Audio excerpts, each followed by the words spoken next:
Well, howdy, folks. It's Mike again. And wow, you just sit back, relax, and enjoy. This is going to be a fun one. And you're going to be laughing like at least 51.5% of the time because we have a hangout guest in here. Welcome to the Webby Rambles On Family, Steve. How you doing, man? I'm fantastic. Well, you must be from New York City based on that accent, right? You got Brooklyn, right? You sound like in Brooklyn, at my better house in the Bronx. You kinda sound no, you're not there. Steve is from Mississippi, and you will hear that in a second, and it's just Yeah. wonderful to have him just a little bit. Steve has been around the IBD world for a long time, and I got to see him present for the first time last October in San Francisco, and Hans put on this event, and it was it a two-day event? I Yes, think it 2 was days, 2. Yeah. Saturday, Sunday. Yeah, and I watched you, and then I had to go up, and it's like, "Oh my god, I don't wanna follow this guy." You had everyone just rolling. I was rolling like I couldn't even control myself. I had to leave to go use the restroom. I didn't wanna leave because I did not wanna miss a word you said. Just cracked me up. So, with that, don't suck, man, because I built you up. Don't do it. No, I know. I'm That's a playing. lot of pressure today. Yeah, and I will say then we had you on IBD Live, and everyone Yeah. loved you there. You're a lovable dude, and so why don't you, tell folks about yourself? All right. Well, actually born in Michigan, but it was kind of small funny story there. My mom and dad were there for maybe a year and a half, and my mom is from Mississippi. And Okay. she went through one winter in Michigan and said, Terry, my dad, we're not living in Michigan anymore. I'm not taking this coat. I cannot bear snow 4 feet high, you know, freezing rain. I mean, I can't live in this kind of environment. Well, my dad said, "Sure, I don't like living in Michigan either. It's too Oh, that worked. cold. It's too cold." So they came down to Mississippi, and that's where I lived the rest of my life. And then they had my brother, who's 2 years younger than me. I'm 56, he's 54, and so yeah, and then so yeah, I've been in Mississippi from that point forward. And I didn't get into actually, I've always been interested in stocks. I just never had any money to buy any of them because we grew up very poor. We really were. Yep, me too, Uh, man. yeah, in the 1970s, well, my dad was an air conditioning and heating repairman, and so he worked for some land developers. Well, 1970s, as interest rates were so bad and everything like that, actually one of them went bankrupt, which was bad for my Wow. dad because he was needing that guy's money to help us Yeah. out. So yeah, so we were very, very poor in the 70s and got better in the 80s, a little bit better. But anyway, so did all that. I've always been interested in the stock market. I actually collected comic books and baseball cards when I was a kid and Cool. did that kind of thing. And so finally, when I went to college, and even in college, nobody ever talked about William O'Neill. They talked about Peter Lynch. They talked Yep. about Warren Buffett. Yeah, I knew about those guys. I would read those books. Professor says, "Hey, if you want to learn about the stock market, read those Peter Lynch books," which I will say are very good books. One Up on Oh, Wall yeah, I Street. love I it. read them all. They're great books. Yeah. And but still, I had never heard of William O'Neill until I was as well. I want to get, I want to learn about the stock market and if I finally get a job, which I eventually did, became a CPA, got a job. And I says, okay, I've got a little bit of spending money. And I mean, a little bit of spending money, like $2,000. Yeah. and, and so, but it was the late 1990s back then. So even with $2,000, if you're buying internet stocks and you're following the Can Slim method, you're Mhm. probably going to do really well, even if you're not even that good. And I wasn't any good. And so I got in there. I saw the book in a bookstore. I opened it up, and it was just like, and that was the second edition. It was the one that kind of Yeah, maroon the red cover one. book. Yeah. And so I got into that book, and I was reading it. And I thought, oh my gosh, this is the greatest book ever, because I'm kind of like a checklist guy. I'm kind of like That's the book y- he's talking about. This is the orange version. This is the latest the orange version, but version. Yeah. yeah. Yeah. And so I get in there and I'm reading it and I'm thinking, wow, this is a book he's telling you, like he's giving you like, hey, earnings are over 20, 25%, focus on these companies. If the return on equity is at least 17%, focus on that. If the relative strength rating is over 80 or 85, look at that. And EPS rating over 80. But he's giving you like specific criteria to look at. And none of these other books did that. And the greatest thing that he did was he would show you exactly where to buy. Because these other guys would say, well, yeah, buy when it's undervalued. How do I know when a stock's undervalued or not? Come on. I don't know anything about that kind of stuff. And I was practicing to be an accountant, and I still couldn't told you any of that stuff. And so I get in there. So he's giving me these base, his chart patterns. I'm thinking, oh, this makes sense. That's pretty cool. And then the greatest thing is he says, okay, if you get it wrong, if it falls 7 or 8%, take a loss. I thought, wow, nobody's ever said anything like that. I mean, to me, nowadays it's like everybody knows that. But back then, the late 1990s, you didn't hear people on the street say, oh, yeah, when your stock falls 7 or 8%, you need to cut your losses. Well, they tell you to buy more. Average Yeah, down exactly. That's exactly what they would do. I said, oh, no, if it's cheap at 80, it's going to be even cheaper at 70. Come on, load up the wagon, buy everything you can. Mortgage a house, mortgage the dog, whatever. But I mean, so it was just the stuff I was reading in that book was just so different from everything else that I've ever read. And to me, and it just spoke to me. And I thought, wow, this is so cool. And I wouldn't recommend this, but like I said, I didn't have any money. So I says, well, you know what? I've only got $2,000. I'm going to borrow my credit card, and I'm going to take that money. I'm going to put it into $5,000, and we're putting it into Timberline software. And the reason I bought Timberline software, I was still influenced by Peter Lynch because he was talking about buying something that you knew. Well, it's in a construction accounting software, and I was doing construction accounting at the time. So I was like, oh, I kind of understand this. I understand what this company does. And it came out the cup and handle, and the stock doubled. And I know it went from 5. I was sold in. I said, this is the greatest method ever. I mean, I took $5,000 and got it up to $10,000.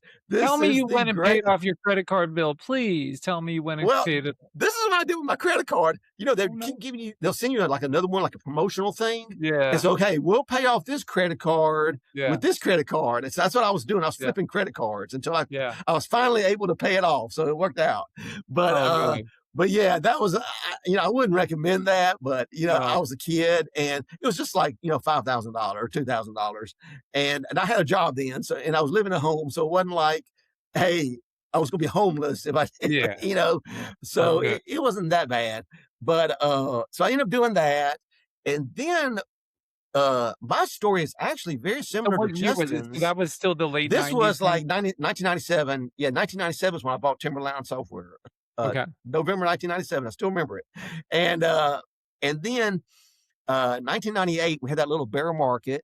Yeah. And so all this money that I made, I basically lost. I got back down to where I started. I said, okay, great. I doubled my money, then I lost it all. Then I started, got back into internet stocks. There was a company called Network Solutions. It's not around anymore. I think, you remember them?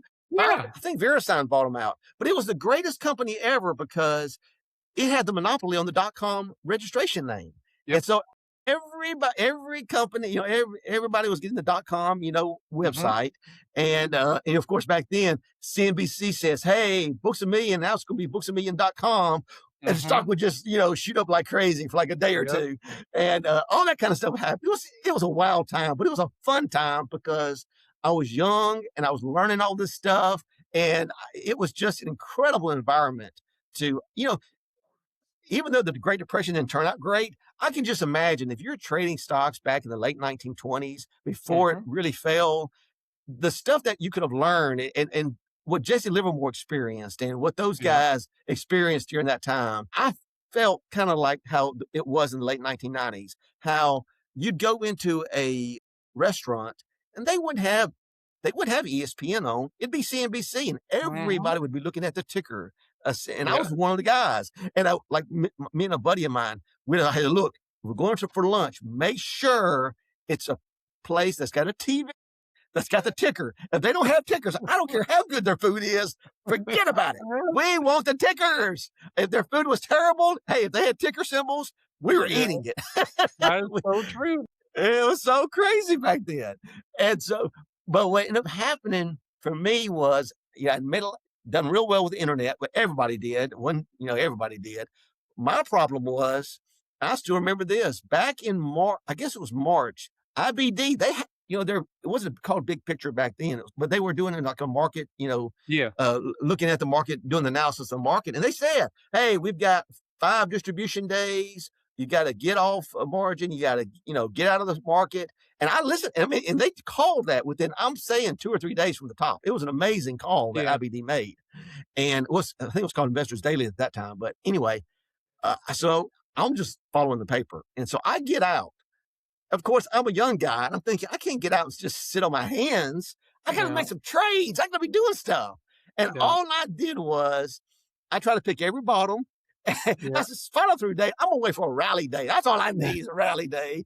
I get into a rally day. I lose money. I do another rally day, lose more money, rally day, lose more money. And actually, what ended up happening was all the money I had made during the dot-com bubble, I basically lost it all in the dot-com crash. I mean, Yeah. you always hear about those people who do the full up and all the way come Yeah. back down. They don't consistently keep it. And, you always hear, well, anybody can make it, but can you keep it? Well, I could make it, but also I couldn't keep it. So I'm back down to where I was. And it was actually it was kind of a sad moment for me at the time because, like I said before, I'd grown up very, very poor. So for me, I'm thinking, oh my gosh, I just made all this money and I lost it all. And I thought to myself, I've just squandered the greatest opportunity ever. I said, I'm never going to be able to surely the market's never going to make this kind of money for me again. And I just never realized, and Bill O'Neill was such an optimist. Look, there's always Mhm. going to be new companies with new innovative ideas, new ways of doing things. There's going to be a slew of great, Yahoo, AOL, Nokia, all those companies back then. There's going to be tons of companies like that going forward. But for me, I'm young. I don't know any better, and I'm just so sad. And I cried one night. I couldn't believe. I said, I can't believe I just blew. I just I lost it all. I couldn't believe it. And You weren't alone, dude. I You were I was That's the dead. I mean, I norm. was so sad, and I was crying. Yeah. I said, I was like 30 years old, 32 years old, I and can't I imagine says, you sad. You were really sad. I think yeah, even I when was you're sad that sad, you day. look I was happy. sad. I was sad that day. I'm like, I can't believe I lost all this money.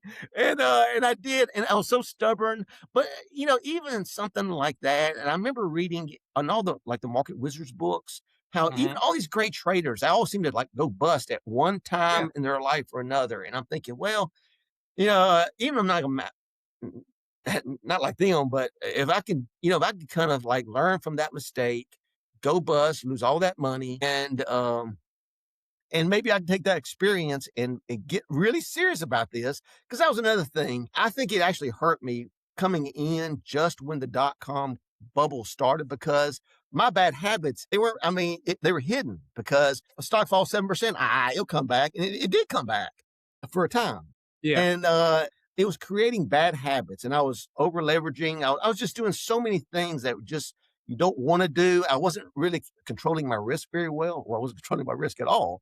And so it was just teaching me these bad habits. So then I had to like unlearn all my bad habits and start building some good habits and also take this much more like if I wanted to do this for a living, and ultimately that's what I wanted to do. I needed to really get serious about this and treat it like a job, have discipline, have like come in like it's a real job and say, hey, these are my routines. I've got to stick to these routines. These are how I need to operate. I can't just goof around. I can't do that Uh-huh. and think, oh, I'm going to make money. I'm just going to wake up one morning. Oh, this stock looks good. Let me just buy it. It'll make me money. And that was almost the attitude that I was developing in the late 1990s because everything was just going up and it was just crazy how stocks would go up. Now it's kind of funny. I'll go back and I some of the funny stories that I tell about some of my trades back then, they weren't funny at the time, but I laugh at them now because You have they're to, actually, right? I'll give you one quick example. I'll give you Sure. one quick example. This is a funny one. Was a stock called Imilex. You probably remember Oh, Imilex. yeah. But anyway, EMLX. Yeah. Imilex, yeah, that's right. Well, I'm at home and back then you had those little ball modems and they would go da da da da da. Yeah. They were so slow. And anyway, I was at home. The, the accounting office was not more than 6 or 7 minutes from where I lived. So I'm at home. I buy Imilex. I'm thinking I don't need to put like a sell stop order in. I'll be in the office in 8 minutes. What could happen? you know. Oh, no. So Oh, I get to the office And of course, the first thing I do when I get to the office, we had a little ball modem. I said, I pull it up and say, okay, what are my stocks doing? And Emilix is just like, it's getting crushed. I'm thinking, Wow. whoa, what just happened to me? That little lesson right there Yeah. taught me from that point on, I've always put stop loss orders in. You just Good for never you. know. You just never know. I know I've got friends who don't. It says, Steve, I'll wait till the close. I said, oh, you can do that. But I says, I'm still scarred by that Yeah. Emilex trade where it was like, oh my gosh, all I did was go down the street to this Yeah. accounting office. Of course, then the modem, I'm waiting for this modem to get going. I'm trying Yeah. to look up to the internet. It's not like it's instantaneous like it is now. And so here I am, I'm losing money, but it's just those kinds of things were happening to me all the time. And I'll give you another one, ADRX, Andrix. Hmm. That was a stock where what's so funny about that one was I was going through some old papers, I don't know, maybe a year ago. I still had some old papers from the 90s. And one of the second paper I Don't picked get rid up, of those, man. You'll regret it. I regret I getting know rid of my I stuff. keep everything.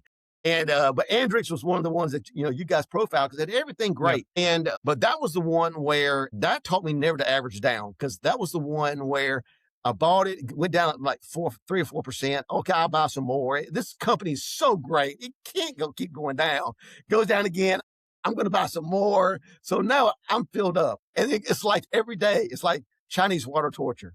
Drip, Yeah. drip, every day. Maybe it felt like it went down every day, but I just kept losing money. And finally, I couldn't take the pain anymore, and I blew out of everything. Of course, that was like within a day of the bottom. Yeah. You It know, always, the it all, stuff you hear about.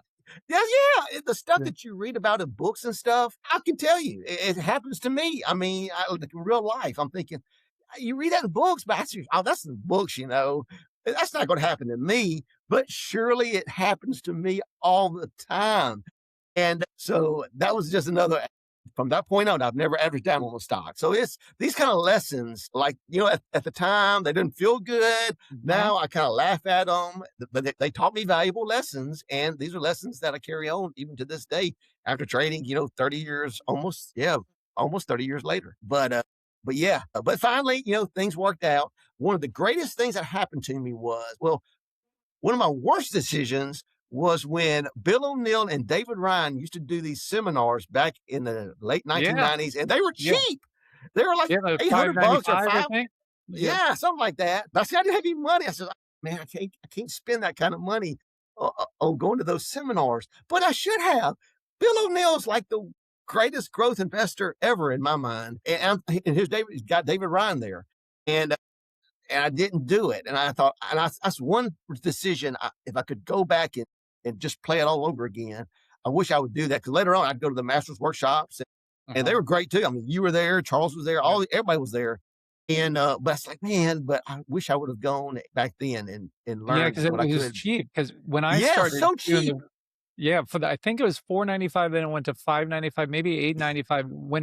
When I started doing workshops with Bill, when it was just not the masters, but when it was just the 2 of us, I think he had raised it up to 299. It was like 3 grand, Well, or yeah, 2,900, and so that was a big leap forward, and then he got sick of the travel, and we only did the masters, which yeah, what was it, like 8 to 10 grand or something for the yeah, weekend, um, but it was still worth it. I mean, which is why I like doing this, the Webby Rambles On, is putting that same content out that people were, paying all this money for, but for you give a free. lot of good content for free. I'm thinking, wow, I that's the kind of stuff I hear at the I'm master's a little workshop. crazy that way, Steve, like, but going back to what your lessons learning early on, because we've all been there, the couple of things I would point out that Bill said to me, because I was in his office, working with him in his office during the 2000 to 2002 timeframe, and we were all licking our wounds too, because we would go in, we got out at the top, like you were talking about, but then we would go in,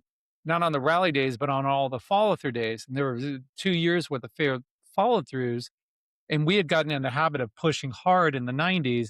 So when you go into a follow through, you even underneath the 200 day, and that's something I took me a long time to learn, that when you have a follow through, the position of it is really important to how deep in you go. But we would go in heavy, and then it was like death by a thousand cuts between 2000 top to Yeah. two to '02.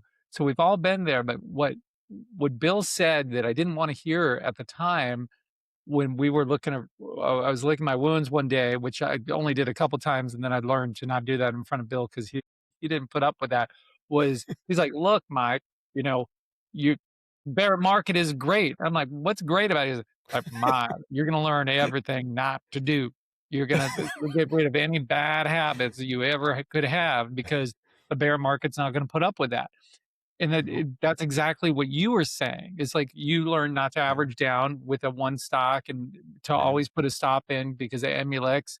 And hopefully people listening will remember it's like these things that are in Bill's book or that you read in other books, it's like they're gonna happen to you sooner or later. Like don't average down. Like we've all averaged down, and then you're like, yeah. oh, that's why you don't average down because they don't all come back, man.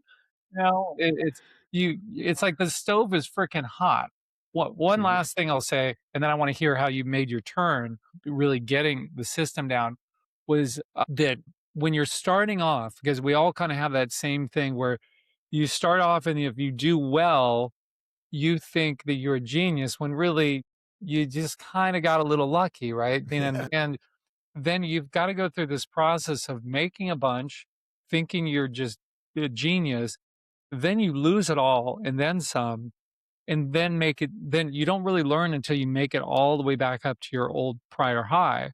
So, make it easy on yourself, like, if you've got in your case, where you started off with 2 grand, instead of even if you think, "Oh, that's only 2 grand," no, 2 grand, if 2 grand is a lot of money to you, that might as well be $200,000,000 or Right, $2,000,000,000 because right. if that's a lot, it's a lot.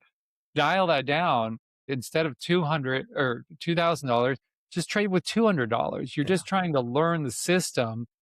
Let that $200 go up to $400. You think you're a genius. Think, oh, that Webby guy who said to only trade with 10% is an idiot. But wait for that 400 to go down to 50 bucks, and then you're like, "Oh, shoot, all these things that he was saying, they happen to me." Wait until it goes back up to 400, then slowly, not all at once, slowly start putting the money in and to prove because you're just learning a skill set. At first, you're either gonna Yeah, get lucky or unlucky at the beginning. You're gonna think you're worse than you are or better than you are. It takes time, right? Wouldn't yeah. you agree? Oh, absolutely, 100%. Oh my gosh, 100%. So Wyckoff actually said the same thing you said. Wyckoff talked about starting out with just if you had just 10% or whatever you wanted to start out with, oh, just did start he out with say that 10. too? Yeah, it's in Wow. his old writings.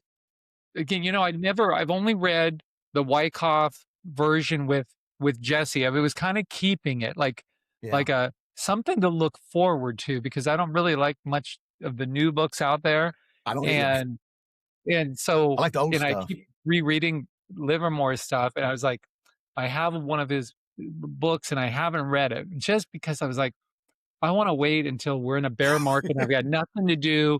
I'm just gonna soak it up. Because Yeah, Bill wasn't a Wyckoff fan, but some of the other guys that I worked with, like, Chris Ketcher was a Wyckoff. yeah, He was the first person to mention the name. I'm like, "Who?" He's like, "Wyckoff, like Livermore," like, put it up on this pedestal, and I'm like, yeah, "Oh," and so it's something to look forward to. It's like just like Frank Zappa. I've never got into Frank Zappa because I yeah. wanna look forward to getting into him one day.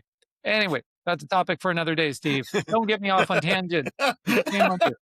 So, sir, it's all your fault. So circling back, you had gone through you Yeah, I've made a gone bunch of money, yeah, now lost it all. and you lost it all. So what was Well, the changed? what the key for me finally, I think it was 2005 Okay. where, I finally says, "You know what? I'm gonna go to one of these IBD workshops." And one thing that really sold me was y'all did a level 2 workshop in Hawaii, in Honolulu, 1 year. Was that like Justin and Wendy or something? It was, Scott O'Neill was there, I think Wendy was there, and I Okay. actually think Steve Birch was there too. He might have Okay. even been there. But it was I says, "You know what?" Now it's so much easier to get great I mean, there's IBD Live, I mean, you guys are putting out material all the time. Back then in Mississippi, I didn't have anybody from you got to hang out with the LA people who all knew O'Neill, and you're right there in the center of everything. I'm over here in Mississippi, and the only education I could get, since I didn't wanna spend all the money on the Was it good about the Delta workshops. Blues? Was it about BB King? Yeah, there you go, Howling Wolf. There you go. Now you're talking the have you the wait, I'm sorry, we gotta pause because you brought up Howlin' Wolf. Have you heard the Howlin' Wolf with Clapton, that album? No, I have not. It's great, Oh huh? my god. It's You need incredible, to huh? as soon as this is over, you need to go I listen to gotta I that. gotta Oh my download god, it's so good. Don't get me off on these tangents, dude. it. So did you go to Well, Hawaii? I went to Hawaii. This is why I've always wanted to go to Hawaii. So I'm gonna go to Hawaii. I'm gonna go to this. It was a level 2 workshop. And what it's crazy how you read the book, you read the Investors Corner articles in the paper, and you read them, but it's almost like, well, I've read that only 20 times. Why does the light bulb just now click the 21st time that I read Mhm, it?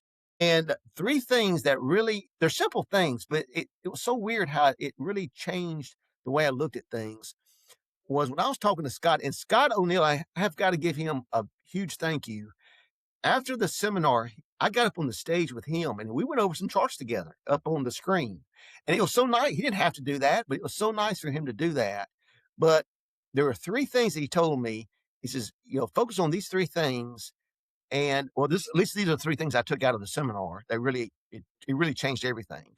Was he says, buy stocks out of tight areas. And I said, okay, handle, okay. But it was more, he was showing me some areas where you guys would buy a little bit earlier. mhm. Yeah, The standard, breakout. I thought that made a lot of sense. And so I was just buying any old breakout. He stressed the importance of buying bases out of a strong prior uptrend. Now I've read that in How to Make Money in Stocks 20 times. Strong prior uptrend, then look for the base. But for whatever reason, the importance of a strong prior uptrend just wasn't clicking for me. So what that ended up getting me to do is because I was insisting on really buying stocks with really strong prior uptrends, I was really buying stocks with RS ratings like 95, 96, 92. I wasn't just yeah. getting ones that are 72, 78, that kind of thing. So it was making me buy better quality stocks. And then another thing he told me that was really important is really know what drives the sales growth. So I started doing a lot of studying after that, I'd actually, I could argue that sales growth is, if not as important as earnings growth, more important than earnings It is. growth. And I've got, Yeah, it absolutely is. I've got all kinds of, It um, is. yeah. Now And Bill didn't say that, and Bill never I came know I around to didn't that. say that either. That's why I didn't want to say too much about that. No, he didn't say it, and he didn't believe that. He liked sales growth, and that was important, but you gotta remember, he kinda retired before he was able to grasp remember when software as a service became a thing, and Yes, then yes, you switched to all the hot stocks had no earnings because they'd switched their model to rather than selling a big costly software package, it was uh-huh, like, okay, we're gonna, on an enterprise level, we're gonna charge you every month X right, thousands or hundreds of thousands instead yeah, of buying this one thing for this big chunk. That made their ultimate potential earnings very stable, but the sales growth rapid and stable, and the market came around to that and switched to start paying a premium for those. And then it started yeah, paying a premium for them before they even turned profitable. And he refused to, and this was a big learning lesson for me. He refused to budge on that. And he was like, no, mm, the earnings have to be there, and that was a big issue. And so we would miss a lot of things because of that. And it's just a reminder to me that to always, no matter what, how solid I think on something, to yeah, always be flexible, that things can change. And if you get enough data saying that, because he remembered in the dot com thing, he would not trade the junk that didn't have earnings. So he would only trade an AOL or a yeah, Yahoo yeah, or a Schwab or things like that that actually had earnings. They didn't have a lot of earnings, but they were at least positive.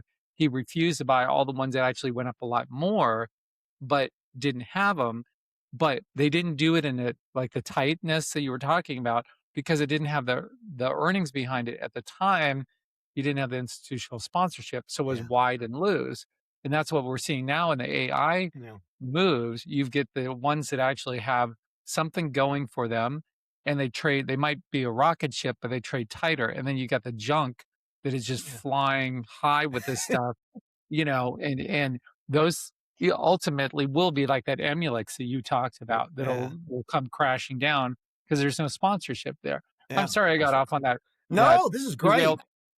I can't believe Look, you went to Hawaii. So here you this little dude from not a little dude, but like this no, dude I know, from I know. Mississippi, and like you don't come out to LA and hang out with us. You go all the way to Hawaii to hang out with him. I never got to go to Hawaii for a workshop. That's not cool.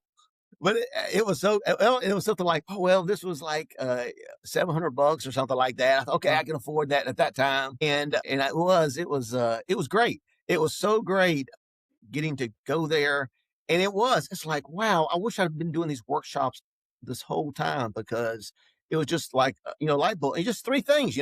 That's funny. You go to one of these workshops and you think, oh, I'm spending $5,000 or whatever, but I'll pick up one or two things and it'll make 10 times that. I mean, it'll make so much more money just picking up one or two things. It's amazing what those workshops will do. And, just having like, we'll sit at one of the tables or usually after the first night, we'll have that nighttime, that dinner, the cocktail yeah. thing.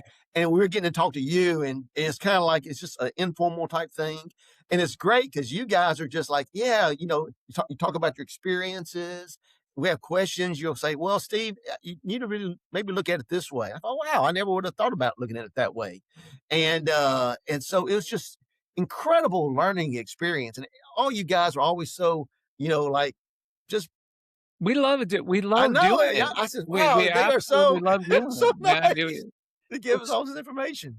and you But guys were the attendees were always it was like a family because everyone would come back, especially for the yeah, level 4, which was the expensive 2-day yeah, workshop in Santa Monica. Many of those same people would come back every hell year, and yeah. you I'm terrible with names, but I'm pretty good with faces and voices, and so it's like I recognize you whenever you talk, because I really Your love your voice. accent, by the way. I love accents. I love your accent, but it was so much fun, so we would be like they'd have to, like, I'd stay around afterwards until the last person was done asking a question. I'd be like, I'm still here. I'll answer more questions, man." It was a fun time, but it never got to go to Hawaii. Now I'm feeling so left out. I think that might have been the only time y'all had a workshop in Hawaii. I think that was the one. I said, well, it's in Hawaii. That's pretty cool. I want to go there. I need to go to one of these workshops because, like I was saying before, I either have to reread the book or just read the Investors Corner articles to get my education of Can Slim. And finally, I said, I just got to go to a workshop. There's some things that aren't quite work. I mean, I was getting better at it, but there was holes in what I was doing, and going to that workshop really just kind of helped me with the kind of plug up the holes. And I was still learning. Yeah, I'm but still learning I wish now. we'd start doing those again I because I know miss the them. in-person stuff is so good. And then I started going. I went to the level 3 in Dallas, and that's where I met Justin and David Hatman David. I learned that his son used to be a fencer or a sword fighter when he was Oh, in high school or something like that. And then I went to the market school in Orlando oh, that you and Charles did. yeah. And I like I said, that's the first time I met you. And I remember the stock that we talked about was Chipotle Mexican Grill. And I handled it badly. I think like everybody did, they bought it out of that breakout in 2010, I think, or 2011. One of the most beautiful bases of all time. Perfect, perfect. Perfect. But I sold it too It soon. was And like a you're double showing, bottom, but a cup with yes, handle at the same time. yes, it was beautiful. That shakeout in the hand, I think is one of the most beautiful bases ever. In fact, I'm gonna write a note down I'm gonna do a whole episode just on that No, CMG. that's a good It one. is such a classic, and it wraps in the Peter Lynch thing, because during that time, Chuck and I would go to Chipotle for I lunch, remember like, you 3 talking times a about week, that. man. We wait in line, we'd be like, "Okay, well, it doesn't take a genius to figure out I'm going there every day, and I'm waiting in line, and everyone loves it, and the chart's got a perfect cup with handle." But go ahead, See, I'm sorry, man. no, you got it made because, LA, they get stuff way before Mississippi does. I Yeah. knew when finally Starkville, which is about 20 miles, about 20 miles from where I live, they finally got a Chipotle. I said, well, if Straffel's got it, everybody's got a Chipotle. There's no way. I mean, it can only go downhill from here because, Yeah, I it's mean, time to there's short no that other thing. place to put a Chipotle. We've got one. And so we use it as an opposite. As we know if we've got it, it's saturated. The market has already been saturated. They got nowhere else to go. But yeah, Do you guys have a it's Dutch Brothers yet? I'm not trading it right now, but do you have a no. Dutch Brothers yet? Okay, Not yet. there's So still you're hope. okay. You're good. You're good with Dutch. But yeah. But oh yeah, once we get Dutch, short it. It's going down. It's going down. I can tell you. But yeah. So I was doing things like that. Like I said, went to the market school. Went to level 3. The market school was great because even though I didn't, again, even though I don't follow the market school method, I was taking your ideas like, hey, that's a great idea. Why not? Why not just focus on the Nasdaq? To it makes things so much simpler. And so I got to look at the New York Stock Exchange Composite Index, got to look at the S&P, which I still look at the S&P. But it says, well, it's a brilliant idea just to look at the Nasdaq. And then you guys, well, you mainly were doing the 21-day, how to use the 21-day exponential moving average. I says, well, that's a brilliant idea. I never heard anybody doing that before. And to use that as a guide to kind of like above the 21-day, good, below the 21-day, maybe okay, but it's good if it's above the 21-day. And then the power trend, I never heard of a power trend until you guys came up with it. And it's like, Yeah. it's a brilliant, so I go back and, I'll see what you guys do. And I'll go back and look at old charts. So look at that beautiful trend. There's a power trend right there. That's what Mike and Charles and Justin were talking about. And it's funny because, I've seen that chart before, but until I get it through your lenses, it's like I see something more. It was always there. I just didn't see it until you bring it up, or Justin brings it Yeah, up, Charles brings it up. It's like, oh, there it is. It's so obvious. Why did I not see it? that is a funny thing, Steve, because you'll stare at a thing forever, and exactly like once you see it, it's like, my God, why did it take me? It Yeah, was that way with when I came up with the 21 day, which I did a whole episode on that. And it had all these different moving averages on, and it was like, once you hone in on that sweet spot of something, you're like, I don't need the 10-day, I don't need an 8-day. yeah, Like I'll use other things for different times, but really you just need that, in my opinion, just a 2150 and a 200, and you're good to go. Now, there's always more things you can do, but yeah. if you only have limited things, and Bill wouldn't, even though the bill did end up blessing my 21 day, which is a whole separate story, he didn't use it because he didn't need to. Just like like Chuck would use a 10-day, but I You don't don't need to. use it, Yeah, but it's just, it depends on what lens you need to see through. But I right. want to just say something about like your comment about when you go to the workshop, when you went to the workshops, you would hear something that you'd heard before and then would just dial in. I think there's so much valuable content on YouTube now and other places on our style of trading that people should, there's no excuse, like there's no limit on money. And that's what like this whole thing is about, is that I wanted that same caliber of info to be put out for free so we're all on the same playing field.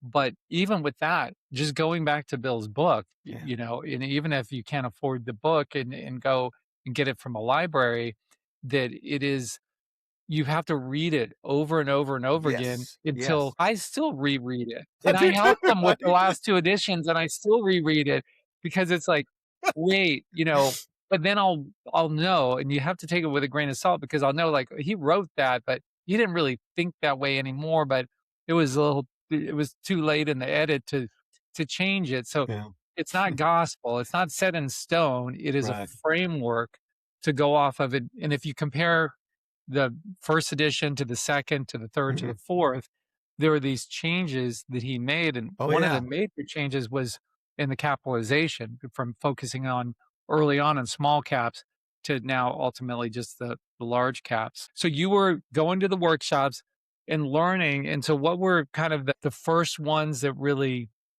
like kind of did it for you, where you're like, okay, now I've earned my black belt type of thing? well, I tell you that one of my biggest winners that, like, you know, I had winners back in the late 1990s, but I don't really count those because it was Mhm, just, it wasn't that I was doing anything special and I really was doing some things wrong. mhm. To me, the first stock that I really bought that I thought that, oh, I'm really starting to follow this method the way it was designed to be followed was titanium metals. You remember Oh, yeah, TIE back TIE, in yeah. Oh, that 2006? one on a huge that Yeah, had it an was high tide ascending base. flag. Yes. Do you remember Yeah. Oh, it had a that sitting ascending base. base was Yes. kinda And then, looked like a high yes. type flag, Well, yeah. it went into a high tide flag later That's on, right. Yeah, but that's right, yeah. it started out as a sitting base, Yep. and that was one of the ones where, I felt like I bought it right. I added to it, and it went into some kind of climax top. And I Yep. didn't sell at the top, but I got pretty close, like within a week. And I think I had like a weekly upside reversal, the downside reversal bar, big volume. Uh, but but I got that, so it was like, wow, okay, this is I like this. You got it. This is really okay. I might be able to make maybe one of these days I'll be able to trade for a living. And and so then I did that, but titanium was always one that always stood out for me because that one to me is like, okay, I'm finally starting to do things right. And it also it felt good Now, do you because still own titanium? I do not. Good. Okay. So why don't you explain to people that concept? Because some people that are newer to the system would hear that and think, oh, well, then he's still held it. And and now, so explain like when something climaxes, what you have to do. Well, I mean, when I start seeing climaxes, what I always do is I sell in portions because I never, or at least for me, I never know when that ultimate climax top is going to be. So, and a lot of times I'll start selling like a third, a third, a third, or I'll do a quarter, a quarter, a quarter. And what I'll do is I'll start selling on the way up. So I know the first one third or one quarter that I sold too early. I know I've sold too early, but I know also that you're either going to sell too early or sell too late. I mean, Yeah. it's going to be one Yeah. or the other. So you might as well. So I kind of compromise. I sell a little bit too early and it's a little bit too late. I'll sell some on the way up and some on the way down. But I remember it was a work. Now I've never been to a workshop that Bill O'Neill was speaking at, but I've got recordings of workshops that Bill O'Neill was speaking at. I've listened and listened to those recordings, and I remember There's nothing Bill like O'Neill. listening to Bill, right? Like He's it's just, so eloquent in how he yeah. explains charts and companies and things like that. It's like how do you just say the right thing? He just says it so wonderfully. He can get kind of like ornery at times too. Oh, yeah. And with audience members, like if Yeah, someone that's what was I was getting asking ready to tell. questions, Yes. man, that he didn't like, he would go after him. It's like, "Oh, this person just paid 8 grand." "Yeah, I don't care. He's asking a stupid question." Well, I remember there was one where he was going over climax tops and he was asking the audience, okay, well, tell me the characteristics of climax tops. And he got him in the book. And he started getting mad because nobody was saying anything. Hey, this is supposed to be an advanced class. Are you telling me that nobody in here knows? And he was kind of giving that kind Yeah, of tone, like, yeah, does that anybody know what a climax top is? And then people started like, oh, well, 8 out of 10 days up, biggest volume, widest weekly spread, all yeah. this kind of stuff. And it's because at first people were quiet. And I would have to be honest, if Bill O'Neill asked me a question, I'd be so intimidated, like, I don't want to say the wrong thing. Maybe I should just say nothing because that way, but then he'd say, come on, Steve, you've read my book, 200 times. Do you not know what a climax top is? And so, I said, I mean, I can understand, and maybe, I don't know, but I thought that was funny. I thought that was, it's like Bill O'Neill too. Like, hey, you gotta know this stuff. But also told me that it kind of, in a way, it told me how much Bill O'Neill wanted people. He Yep. truly wanted you to learn this stuff because he Mhm. knew if you learned this stuff, if you controlled had discipline, patience, Yep. all that good stuff, you were going to make money using this system. Yeah. But you got to learn the stuff. And he wanted you to. He said, "Look, you're paying money to come to my workshop. I want you to learn this stuff. I want you to make so much money. I want you to have this IBD paper. I'm telling you, this is how I did it. I'm giving it to you." And Yeah. like, how many people who are like Jim Simon? I don't really care for him because everything's under wraps. If you really care, Bill O'Neill cared for like the guy from Mississippi who never had any money growing up, never, it didn't go to Harvard and didn't do any of this. I'm just a Oh, you didn't country go to guy. Harvard? Let me turn this off. I'm sorry, I can't talk to you. I know. I know. So, I mean, but he cared about the average guy who's just trying to make some extra money, and he's trying to help you. I mean, so Yep, genuinely trying to. I mean, the book, the How to Make Money in Stocks, used to, if you renewed your subscription, he just gave you the book. That was part yep. of it. I mean, he giving you the book. I mean, I'm thinking, wow, this is like, in my view, one of the greatest books ever for stock investing. And you would think, oh, that something like that ought to cost $5,000. Yeah, You well, can have it. You can have it. I Okay, was in that's great. yeah, I was involved with him on that decision, and it was controversial, right? But it was help that the proceeds from the book kind of really flowed to him and not to the firm, and even though he Yeah, owned the firm, and because everyone's worried about the bottom line and, yeah, everyone's bonuses and everything. But I was totally on board with him about sending that out because the point of it was actually it was to help the firm as well as to help the people, and just being honest, because yeah, the problem, just like with anything, is churn. Like, there's a cost per acquisition, right? Like, to get a new subscriber, it's going to cost you X amount of money. And if I told you how much it really costs for us to get a new subscriber back in the day, you go like, they should have just shut down the bill because they really should have. But the paper wasn't about making money, because we would make money. The PMs, we called the paper the black hole, because we'd make the money, and then he'd have to siphon it down to the paper yeah, to help pay, because it's an expensive business. It's yeah, not like it is now, where it's in the digital age and things are different, and the economics of it makes sense because you're not printing this paper. Think about it, printing the paper and then delivering it to yeah, everyone around, and flying it up to Alaska and flying it out to Hawaii and flying it all these, the cost was so expensive. It was just a money loser. And so if you paid X amount of money to get a new subscriber, and then they cancel, and their reason for canceling is because it's too confusing, really was, we don't have time, which right, Bill said was code for, it was too confusing, because if they could open it up and understand it, right, then they would know what to do with it. And he was so frustrated, and so I was like, he's given away all this stuff and people are canceling, and it just, that irked me and it irked him in a yeah, big way. So he's like, let me just give him the book, because he didn't care about making money off the book. He's like, let me try to keep these people from canceling. Then it kind of fills this black hole that we had, where the money was just going out, yeah, but it also helped people, and then most people would just give that book to somebody else because they already had a copy. They're like, I don't want two copies. They give it to someone, yeah. then they get hooked on it. And Yeah. it's like, Well, that's what I did. did Yeah, you? Okay. I already had 2 copies. I don't need a 3rd copy. I'll give it to Yeah. somebody else, and, who's, might be interested in everything, and sure enough, they would, "Well, let me subscribe to this IBD paper because they seem, they tie together."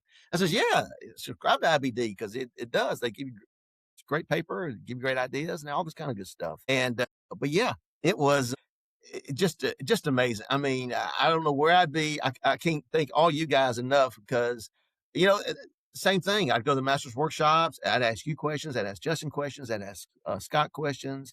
Ask Chris questions, Charles questions, and everybody was just so open and Oh, wonderful and helpful. And I mean, you could ask for nicer Scott Sinclair too, Irusha smiles. I mean, they're yeah. just the nicest people that you're ever going to meet. And thinking, wow, they're all in this room and they're all trying to help you out. It's such a great, just a great environment, great atmosphere. And I do miss those We one-on still have those the live closest. things. I guess you got the Founders Club, I Yeah, we guess, have the in Founders Club. Vegas. I think it's September 26th this year, Okay. which is the same weekend as the Clapton concert out in Austin. So I'm so bummed. So I'm gonna fly back that morning and at least go to the Sunday show. I'm like, of all weekends, the same weekend as the Crossroads Festival. Oh my gosh, man. I got to do the work thing, but I'd Yeah. rather just be at the Crossroads both ways. But it is so much fun. So if you're interested in that, you can reach out to the firm and figure, Yeah. because sometimes they'll sell some tickets to non-founders club, but it's not a cheap ticket, but it's a ton Right. of fun. Oh And yeah.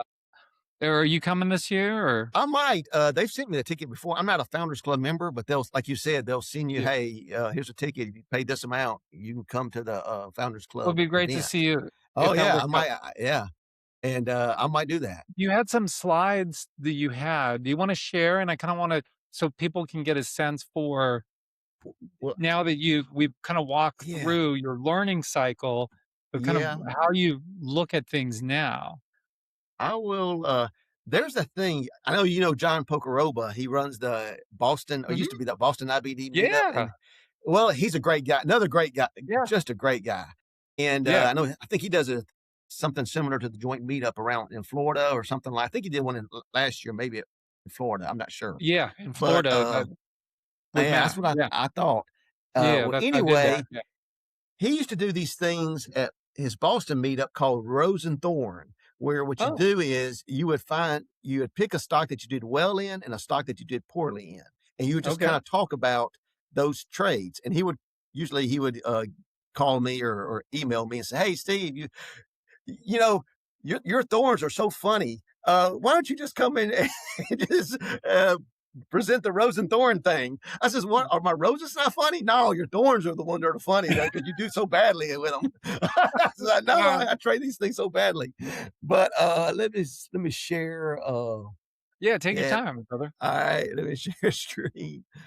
All right, Austin. Here we go. Austin. And this is one I did back. Yeah, I'll share this. Yeah, here's I guess you guys can see the chart of DocuSign here. Yes. Yeah. And this is And why don't you uh hit the slide play? That way we can see it a little bit yeah, bigger. where's the Is it there? Or let me see. oh, maybe it's the slide. Where is it where you Here we make go. it big? There you Is that go. it? Perfect. Yeah. Yeah, we're all Yeah. good now. Okay. And so this was my rose. And what's Okay. interesting about this stock was, this was during the COVID time period. And this is another, I mean, to me, COVID, I mean, I don't want to make light of it all because a lot of people have lost their lives during that time. But I do want to say that as bad as it seemed at the time, if there's a follow through day and it looks like, come on, there's no way this follow through day is going to work. I mean, we're having this global pandemic. I mean, it's a terrible event. Uh, Surely you don't need to buy during a follow through day. Well, and I was telling people, I said, I don't care how bad it seems. If a follow through day happens and if there's stocks that are set up, we've got to buy it. And I learned this lesson through the great financial crisis in 2009 because when there was follow through days happening there, I was so scared. I said, so I know this follow through day is not going to work. There's no way. Of Mhm. course, like in April, the market just goes, and it was kind of it was kind of similar almost to, well, I don't want to talk about today's stuff, but how it's kind of a lockout. How when it started going in March, April of 2009, it just went, Yeah. and stocks like Baidu, Apple, Green Mountain Coffee, Netflix, they were all going great. And I was late to the party on that because I was, here I said I should know better. I've been doing this market stuff all these years. But even then, it got to my emotions and I got scared and I froze and stocks started going up without me. And I had to like, oh, I got to find, entries and stuff and, start getting into these stocks. But I was late. I was actually a couple months late. I think Green Mountain Coffee was maybe the only stock I bought that was making me money during that time. But like Baidu, Apple, I didn't get those until later on, and I messed up. I left a lot of money on the table because We I was all mess up scared. I all was so scared, we all you mess know. up all the time, Steve, so don't be Yeah. hard on Oh, yourself you're about to because see some mess ups right here, okay. but but but here's the one where I kind of talk about how you know I- with DocuSign, what got me into this stock, and I know you talk about it a lot, Mike, is a relative strength. If you got a stock, and this is what got me into Green Mountain Coffee back in 2009, you got a stock trading near all-time highs while the market is getting trashed. If that market ever turns, your stock is very likely, if it's got the can slim characteristics, it's very likely going to turn and be a great leader when the market does turn. And to me, DocuSign was an example of that back in 2021, where, yeah, it looks like you look at this thing, what kind of pattern is this? I said, well, it's kind of like a B-shaped cup and handle, but this is something I learned from the Charles Schwab thing that actually I heard. I guess I heard it from Bill, but actually from you and Charles and all you guys. I was like you guys. I looked at Charles Schwab, and that did not look like a cup and handle at all to me Mhm. in 1998. So Yeah. I ended up buying Ameritrade during that time. But Okay. Charles Schwab was the one who that's the one I should have Yeah. bought. That was the leader. That was the one that really did the great thing. And I went back and at one of those workshops, y'all started talking about, says, "Oh yeah, Bill says, yeah, there's the cup and handle." I says, "What are you talking about? What is he seeing that I'm not seeing?" But what I learned from that, and that's like one thing I picked up from that workshop, and it had made me so much money later on because it was like, okay, yeah, it'd be nice for a pattern to be exactly like the parameters that you read about in the book, but you got to take that in context of how the market is looking. And if you've got a stock that's showing so much more relative strength than what the market is showing, even though, okay, maybe the handle is a little deeper than you would like, or maybe the cup's a little deeper than they say in the book, but it's like you're talking about, if it's got the spirit of the cup and handle, and it's showing this incredible relative strength, and it's got the great earnings growth, great sales growth, great institutional sponsorship. It's got the liquidity. It's got all these other factors. It's got the N. I mean, DocuSign. What were you doing during COVID? Everybody was having to electronically sign their Mhm. documents. So you had all that going on with DocuSign, and so then okay, yeah, it's not a perfect cup and handle, but it has the look of a cup, kind of a look of a cup and handle. If you Mhm. squint your eyes good enough, you know. Well, But it's relative to what the market was doing, and I think yes, exactly. the Schwab that you Yes. mentioned is the Ye perfect example, and I was yes, while you were talking, I was just looking up because I was gonna pull up the Schwab, but I'm like, I think I did an episode on it. So it you was did. WRO 33, and it's 2.5 hours on that Schwab trade. I would watch that one, and then the Chipotle, I guess I already did one on it. It was number 19. I forgot that I did it. So Yeah, I already did a whole episode on that. It was one of my favorites. Those it's 2, good. Yeah, it I think that the concept that of what you're saying there is the charts are you don't look at a chart in isolation. There's a reason right. why Bill put that line up on top, the S&P, because it's in the context of what's going on. And when that the scaling on the thing up on top doesn't always look exactly the way you want it to. In this example, it does look right. But that sell off that you had, then you look at the chart itself and go, okay, relative to that, does that make sense? The right way to do it is actually, and we don't have to do it today, but to go back in time at the breakout and then toggle back and forth, like pull Yeah, up the Nasdaq, pull up yes. the S&P, pull up your stock, do it over and over again, and look for positive and negative divergences. Positive divergence would be okay. The market hits a new low, but this one doesn't. Like Schwab back in '98, and that base you're talking about, the Nasdaq was down 33% during that double bottom, and the Nasdaq hit that fresh low on its second bottom, but instead Schwab didn't, and it held up. So Yeah. as a positive divergence, Uh-huh. which was like Yep. the biggest clue in the world. It's like, hey, Yes. hey, look at me, I'm Exactly. strong, right? Yes, exactly. And so, and I know you're, a relative strength guy. I'm in the camp with you, Mike. I'm a huge relative strength guy, and I think, and if you look at that relative strength line on that chart, I mean, things Yeah, going straight up as this, it has this sharp V-shaped, pullback. But if you look at the relative strength line, it looks like what's the problem, exactly. And but here's another one where, I kind of showed my add-ons. And here's another example where, I'm selling too early. I'm selling up here and it's still got, who knew that it was going to go that much higher? But and I didn't really I've got an arrow. I didn't sell at the very top there, more like down here. That was just the bar. That's a But perfect trade, dude. That is a perfect yeah. freaking that is what do you call it? Roses and thorns? That's a Yeah, total this was the rose. But now I'll give you a gun and a rose on this one. I like that. Thanks, Axel. The now this is just a daily chart, kind of showing a more another picture, another view of the same chart. But let's go to my Oh, that was a good sell up there on the on your final sell. That yeah. was I did it at the close, yeah, on that day.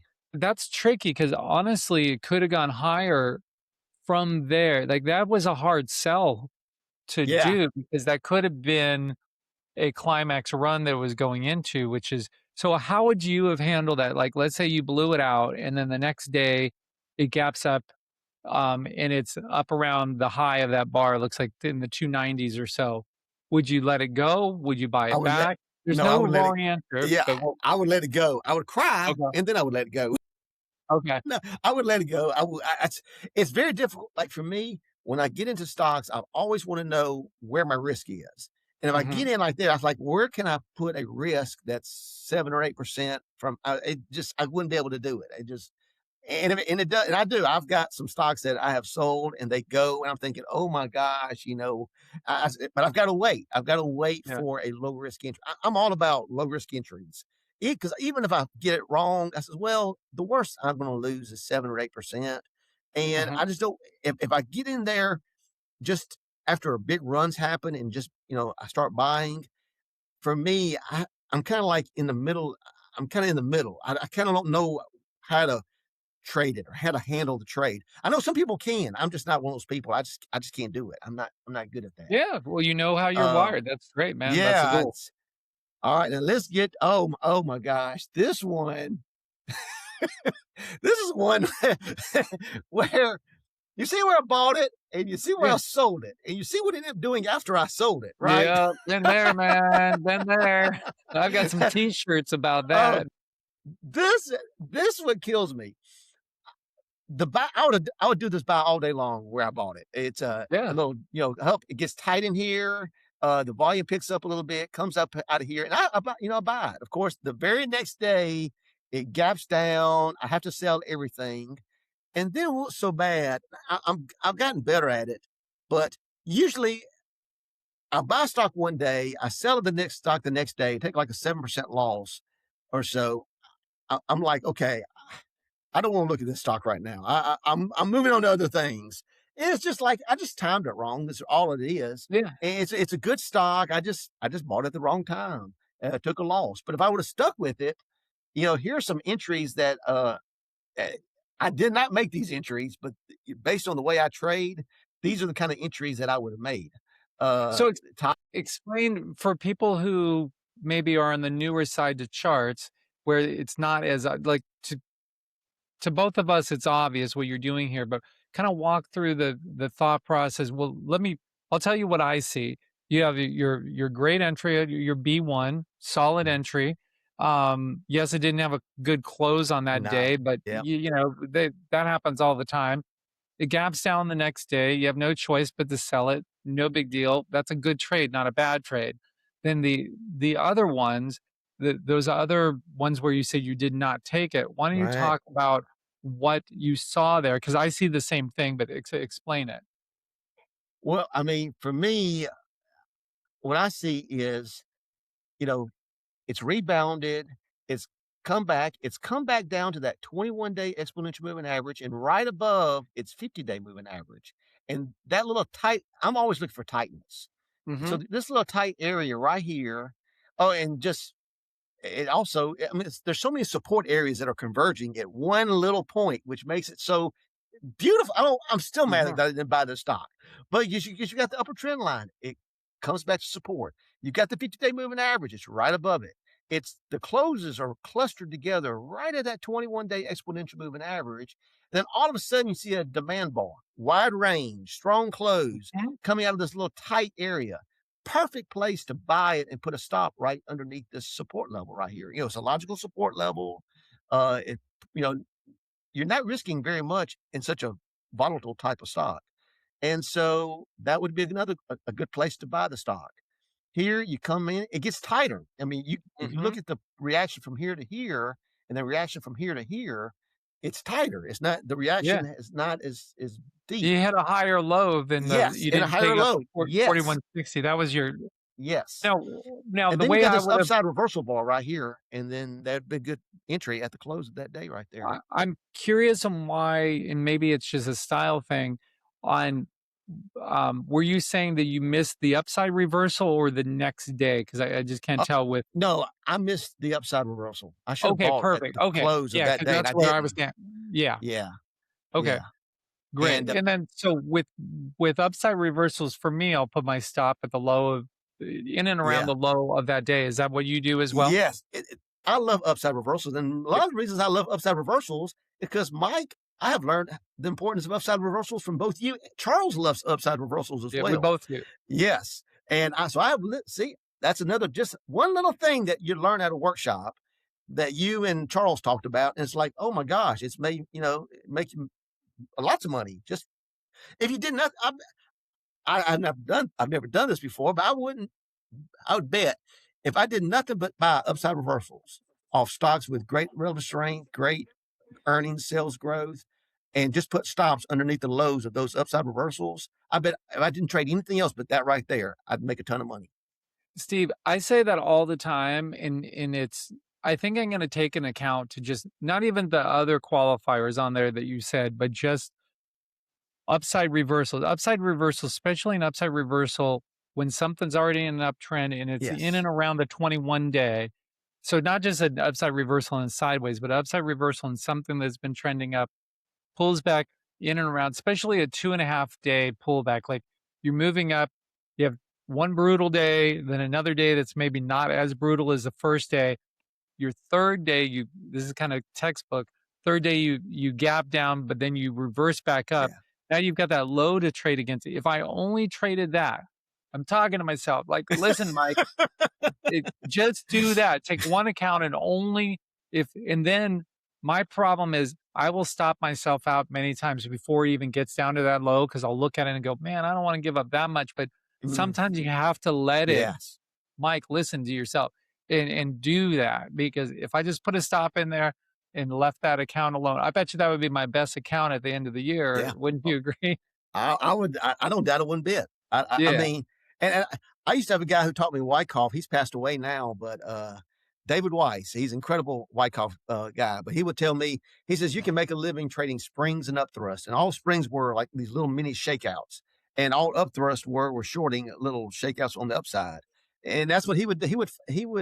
He says, Steve, just buy these springs and upthrust, and an upside reversal bar is kind of like a spring in a way, but Hope you never said the word spring or coil in front of Bill because he would have hit.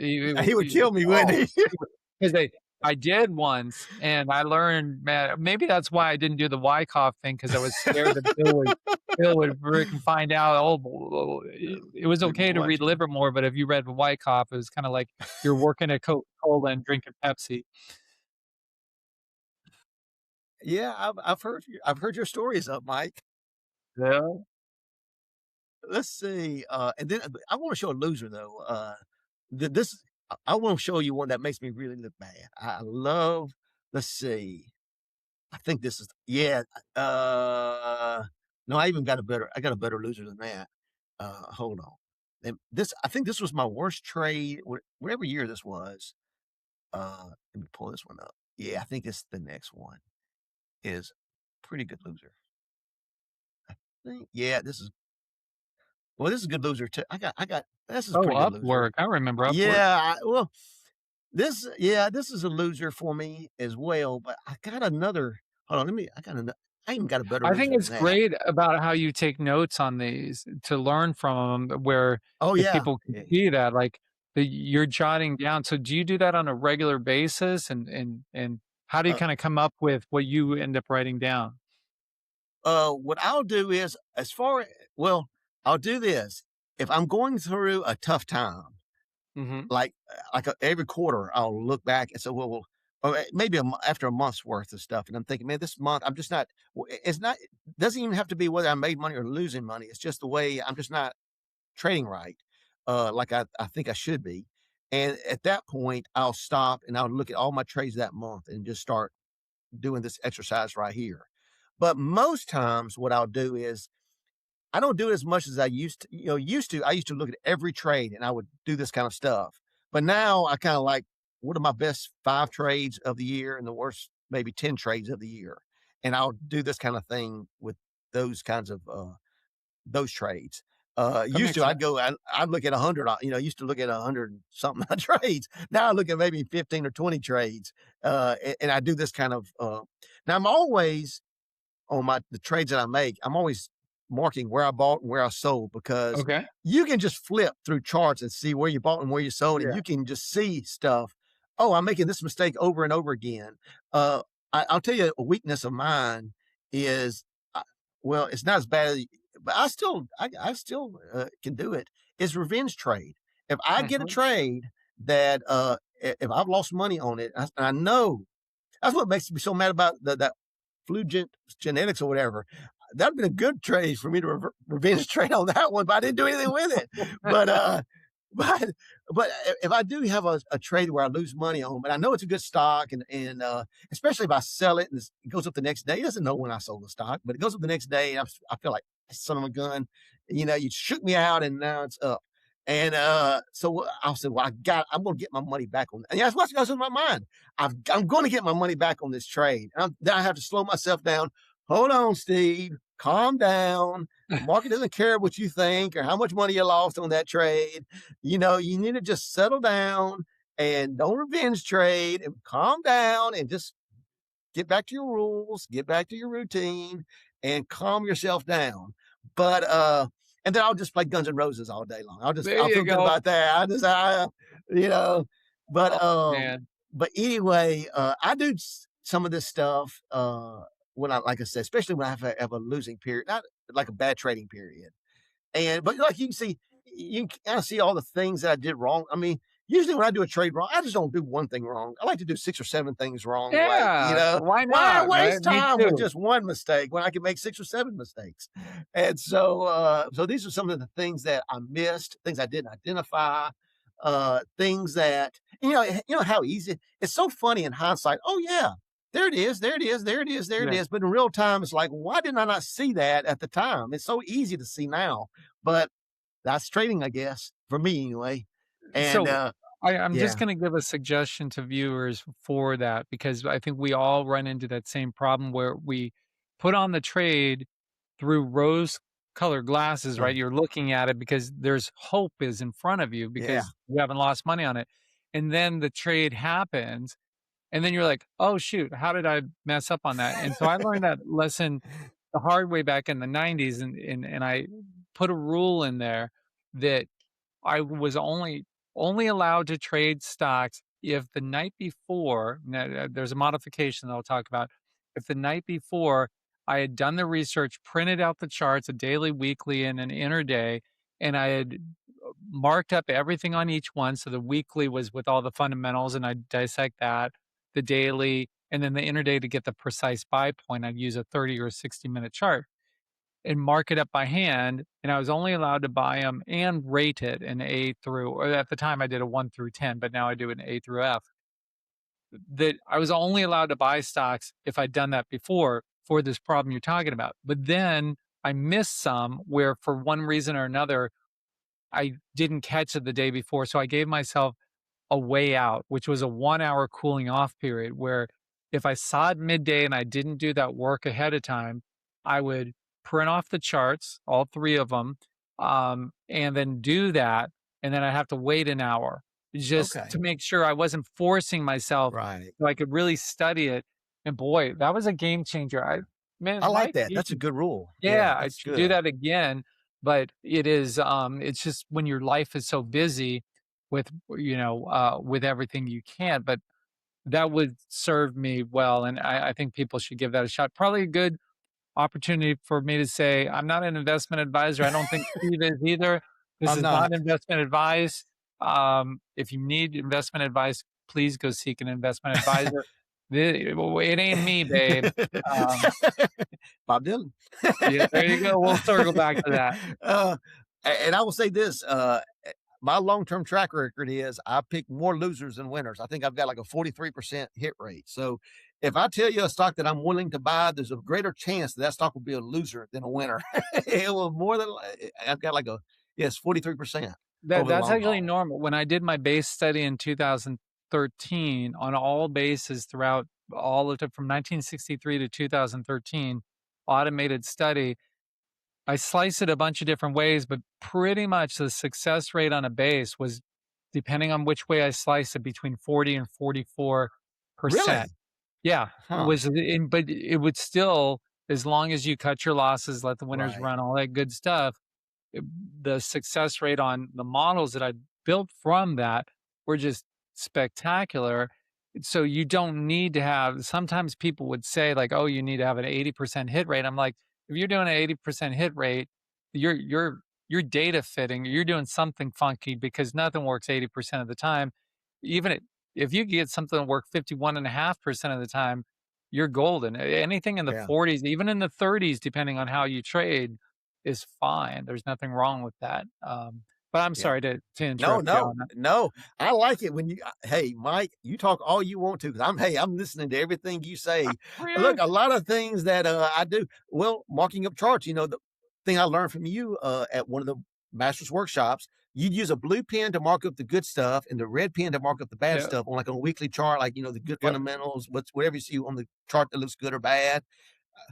First, hey, next, I'm going to Walmart. I'm getting myself a blue pen and a red pen. And sure enough, I And start make printing sure out a that bunch of charts. they don't run on you, because that was the trickiest thing, finding a good blue pen and good red pen that wouldn't mark when you put your hand on the chart. Uh, yeah, yeah, I went down that whole road, and let me tell you another secret, and you gotta get a printer. I gotta set my printer back up, because printing can really, I know it's not efficient, because it's more efficient to mark it on your chart, market yeah. surge, or whatever you use, because then the charts, they're already there. But there's something, you sit down with a ruler and a couple pens, a red pen and blue pen, like you said, and you learn so much. At least that's how my brain works. But a little trick, if you're doing a precedent analysis, let's say you're saying, okay, this market now reminds me of 2009. Print off your target chart, like, or whatever you're looking at now, Mm, on a normal piece of paper. Then take your potential precedent and get a blank, clear laminate, like that okay. you can just buy, like a transparency, and you just print it on that, and then you put it over top of it, and Mm, you have to make sure it's the same chart yeah, with the same type of settings and everything. right. And that, when I started doing that, everyone made fun of me. I didn't care, man. That was a game changer. Like, it really, like, precedent analysis with transparencies, it's probably hard. Sure, you can find them on Amazon, Yeah. but Hmm. that's the way to go. I like it. I like it. Cool, man. So with this particular trade, so Yeah, you walk you get through that for us again? yeah. Here you kind of see all my mistakes, but see what caused all these mistakes was my big mistake of revenge trading to get back the largest Right. drawdown. See, I guess this was February, I don't I guess 2022. Yeah, I actually struggled in the early part of 2022. But in That was a February hard year. 2022, I took a drawdown, and here I was Uh, trying to make that money back. And so what I'll do is kind of like you're talking about. Well, now this I'm seeing all these problems with this chart. But at the time, I'm just thinking, oh, I'm going to make my money back, and this little tight area right here is all I need to use. And I start buying, and again, but the problem with this whole chart is, I mean, look at where the relative strength line is here compared to where it is back here. Not even mhm, close. You look at yeah, you've got a market. I've got this hidden here. I guess I can move this. I guess I could. You got a market making new highs, and this stock still hasn't made new highs yet. So I mean, it's showing relative weakness right here. mhm. You've got a stock that look how wide and loose this thing is. I mean, Yeah, this is a 45% deep cup. Well, in the context of the market, while the market's making new all-time highs, this is not like the 1998 bear market with Charles Schwab. yeah, This is a stock that's going down 45% where the market's trading near all-time highs. So that's another. I mean, why am I dealing with Upwork? Then you got a stock, it's already advanced 200% from this gap back here. So it's already made a great move. It's mhm, made this 200% move. It's wild and choppy action. If anything, this is more indicative of a late stage base because late stage bases are wide and loose usually. They after a real large run in the market or in the stock, you all this stuff. And then another thing is most all this action right here forms in the lower half of that mhm. base. That's a flaw. I think O'Neill talked about that with Qualcomm at the beginning before it got tightened up and made that great run. But at the very Yeah. beginning, a lot of its action was in the bottom half of its base. So Well, that then one I had yeah talk base next to base next to yeah the base. base. There was a problem, like, that was Yep. really a fundamental shift too, that changed, but that final Yeah. base that he bought out of, that looked so much better than Yes. all the other ones. Yeah. And I'm pretty Yeah. sure I did an episode on that. If I You didn't, I'll did. do one, but You did do oh, did one. I? Okay. Yes, you did. You got a better memory than me, Steve. My Well, brain hey, is mush. you've done so many of these things. I'm just waiting for the next WRO to come out. I'm thinking, all There right, you when's the go. next one coming Every out? every Saturday at Yeah, six I know. o'clock I said, yeah, they come out Central Time, man. Saturdays. And so, but these are just, a lot of the mistakes that I made. I added, not only did I buy it here, I added to it here. And then what happens? It gets crushed. And I'm taking losses on my add-in own position at 7%. And there's a rule that's in How to Make Money in Stocks. Nobody ever talks about it, but I think it's one of the coolest rules that I don't even know Bill O'Neill. I never heard Bill O'Neill talk about it. But in How to Make Money in Stocks, and it's in all the editions, he talks about it's a can, you can move your stock below the low of the first correction after your initial purchase. So here's my initial purchase. Here's my first correction, makes a new high. If I want to, I can move my stop to the low or below the low of this swing low right here. It's in the Yeah, book. that's pretty And I use that's that all pretty the time. I love it. yeah, that's pretty standard. You're right, but I don't think he really talked about Yeah, it, but but we it's in the and book. I do that on a even a small basis too, like on an intraday basis when I start buying something and from a swing trading standpoint and it makes a move intraday and then pulls back and you survive through that, Yeah, then just raising my stop up from wherever it was, part of that stop up to underneath that pullback, because it said the same thing, with just going back to the basics, an uptrend is higher highs and higher lows. exactly. So it's just going to the simple thing. If Yeah, you hit a low and then you hit a lower low, well, you're in a downtrend. Might be a short term on a short term basis, it's in a downtrend, but as the intermediate, it's an uptrend. And long term, it's an uptrend. But in the short term, you know, that is an important concept. And you're right. I don't think he ever said it out loud, but we just you just did it. did Just it knew it. instinctually, I guess. Yeah, yeah, yeah. And so that's what kicked me out. Once it went below this low right here, I got kicked out of the whole position.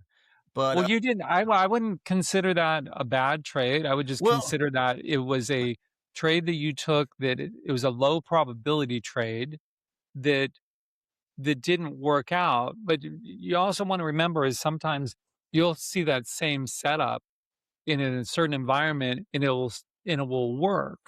And let's say that you have that exact same chart and instead of falling apart at 64, that ran up to 90.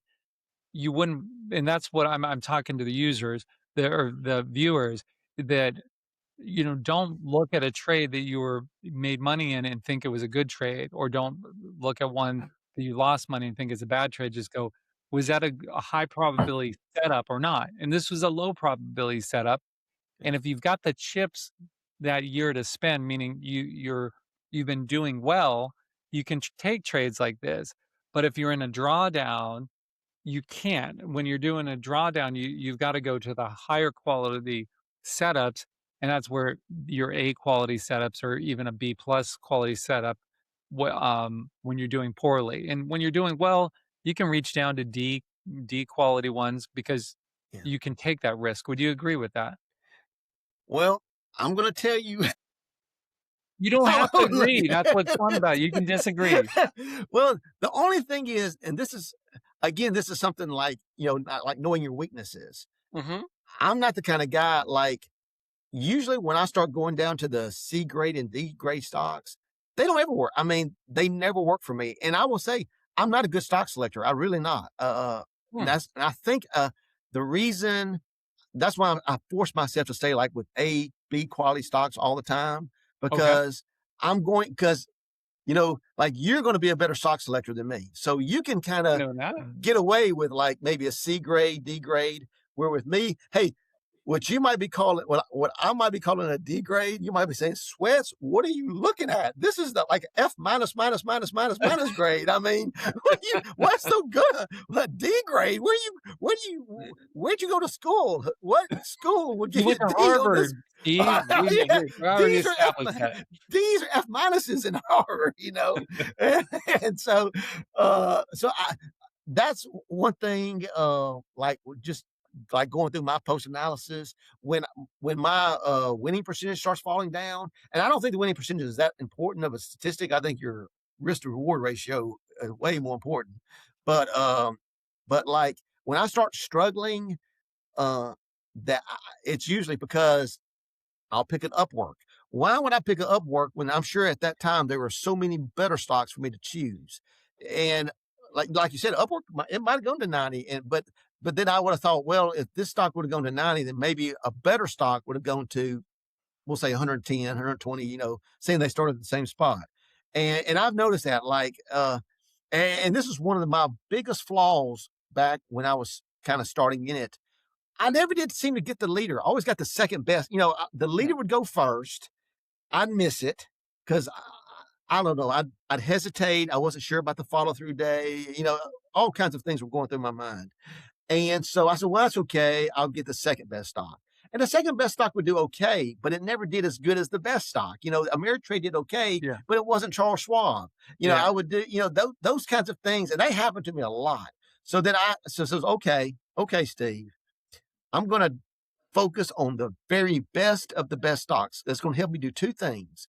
It's going to it's going to help me do a better job of catching the number one stock in that industry group, and at the same time, it's going to keep me away from those C and D stocks that I can't trade anyway. I'm just not good at it. I'm just not. I'm not. I'm just not good at it, and I know I'm not. So I said, well, and I'm kind of like the guy. I don't mind being on the tricycle as long as I'm the fastest guy on the tricycle. I know the guy. You know what I'm Oh, talking man. You about? crack me up, man. That's So, I funny. mean, you're on a motorbike and I'm you're just picturing you rolling, on those little little tricycles, hat man. on, pedaling away.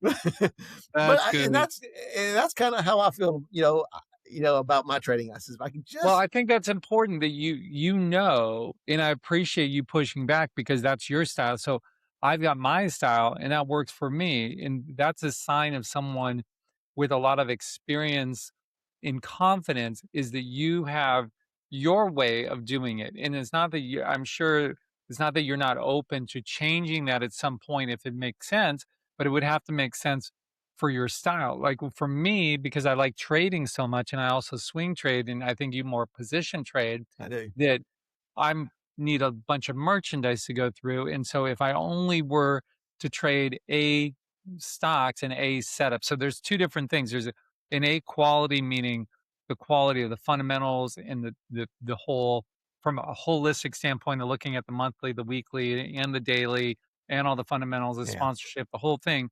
That's one part of the rating. But the other part is just the setup. So it can be an A quality stock in a C or a D setup, if that makes sense. Kind of like what Yeah. this was. It was a poor setup. All the Yeah. things that you pointed out, being wide and loose, and everything, Late and stage. yeah, and with those, what I would say for people, if you're going in with an A quality setup on a stock, you can let the stop loss be a little bit bigger. But if you're going in with a C caliber or less, you need to have your stop maybe 1 or 2% because you're already playing with fire. So you Yeah. don't want to start trading the junk and letting it go 7 or 8% against you because 7 or 8 can be a mile down on in some Yeah. cases, and you don't want to Yep. pile those up. Absolutely. Yep. I've been known to do that before. Yeah, we all have. Did you have any other charts or was that I those was gonna show final one? one more bad one. Yeah, I let's do thought I it. had, let's see. I think right here is the bad one. I wanna show one. Let's see, a thorn. Oh, yeah, this is bad. Uh, oh, yeah, this is a good bad one. Let's see. Okay. I have no idea why I'm buying well, I know why I'm buying Avistar Pharmaceuticals, but here's a great example of another stock that's made this amazing move, a V-shaped base. I mean, oh my gosh. I mean, what kind of base is this? It looks like it's already had a climax run right here. It comes down, goes up, V-shaped, looks terrible. It's already advanced over 100%. The base is only 7 weeks long, but I mean, it just barely meets the the minimum cup with handle, duration requirement. And here we got a bear market. I'm buying a stock in a bear market. What kind of idiot buys a stock in a bear market? That's V-shaped. It's already made a climax run. It's already gone up 100%. And I'm buying. I mean, yeah, yeah. There's some more climax run type stuff. All this big at volume, downside reversal bar, bad follow through, more big volume coming in. But yeah, I buy it right here, and I get killed. The next day I sell some there and I sell some more the rest of the next day. But I mean, it's a stock that I never should have bought. Even where the handle is, it's in like the low. I don't even think it's in the upper half of this base. But I mean, it's just a stock that I had no business buying. It's in a bear market. I just and it's terrible. I don't know. Well, you would think somebody who's been doing this for I don't know, at this time maybe 25 years would know better. But here I am. I'm getting a stock that it just falls apart immediately after I buy it. But I never should have bought it to begin with because of all those flaws that I discussed on the previous slide. Was that an All earnings these announcement that it sold off on or no? It was not. I think it was just because Steve Swetz owned the stock, so it had to go down. Had Did to that go have. across in the press release? Exactly. Steve buys. Well, look, Mississippi Country Boys in the stock. Bring there it down, guys. Bring it down. there you go. So look, this is what I would suggest on here. One, I bought a lot worse setups, and I've seen a lot worse setups work. This isn't horrible. I think you're being hard on yourself. But what I would suggest is when you're doing this post analysis, you might already do this and you were simplifying it for the demo, is I would go and do it the day before the breakout and and analyze it there, because when you see this as well as the upstart or upwork, whatever it was Mhm. that didn't work out, your mind plays tricks on you. And even if you know that it doesn't work out, when you look at it, the RS line is going to look different. The scaling can often Yeah. look different. That it is really helpful to train your eyes, and folks at home, what you should really do is do it bar by bar through there, Yes. and then just go, okay, what am I seeing here? And I see all the flaws that you're saying in there, and they were certainly there. It's just that I don't think it was a bad trade. You took a calculated risk. You're like, okay, the what I would say with this is if I were buying that now with perfect hindsight would be right around probably a 3 to 4.5% loss, like where you took your first loss, Mhm. just have sold the whole thing there. Okay. You do enough of Yeah. these, and some of them will end up working out. So I wouldn't be so hard, but maybe just look at it and go, okay, where exactly am I going to know that I'm wrong? And certainly, I'd say the biggest mistake was holding that overnight for the next day. Yes. That's the only mistake you made. Like this was just a bad trade. But also at the time, the market, it almost looks like the market rolled over then. So part of this could have Yeah. just been the market rolled over, and then if the market had gone up. So it's very important to do a post analysis, but I saw, and I'll just be frank, I saw Bill do a post analysis with us because he would have us do it every year, especially when you would do, if you had a bad year.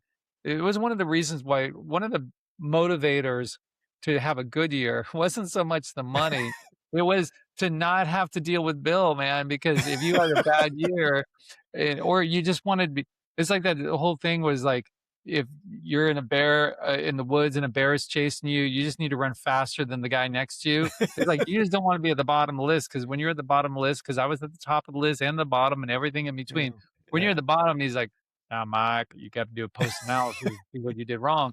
And one time, because I'd had such a hard time, such a terrible year, that I spent 3 months all day long, every day doing my post analysis every single day because I trade so much. And I went through every trade. I had binders and binders full of them. And by the time you're done with it, you feel like if you felt an inch high, you would be exaggerating. Like you feel like underwater, man. You're so it ruins your confidence. So a few things. One, realize we all make mistakes. Two, do a post analysis without the aftermath showing. Because if you showed this to Bill and you showed it to him this way, he would point out all those things. But if you Yeah. showed it to him before the breakout, he wouldn't, because I've been there, Oh, done that.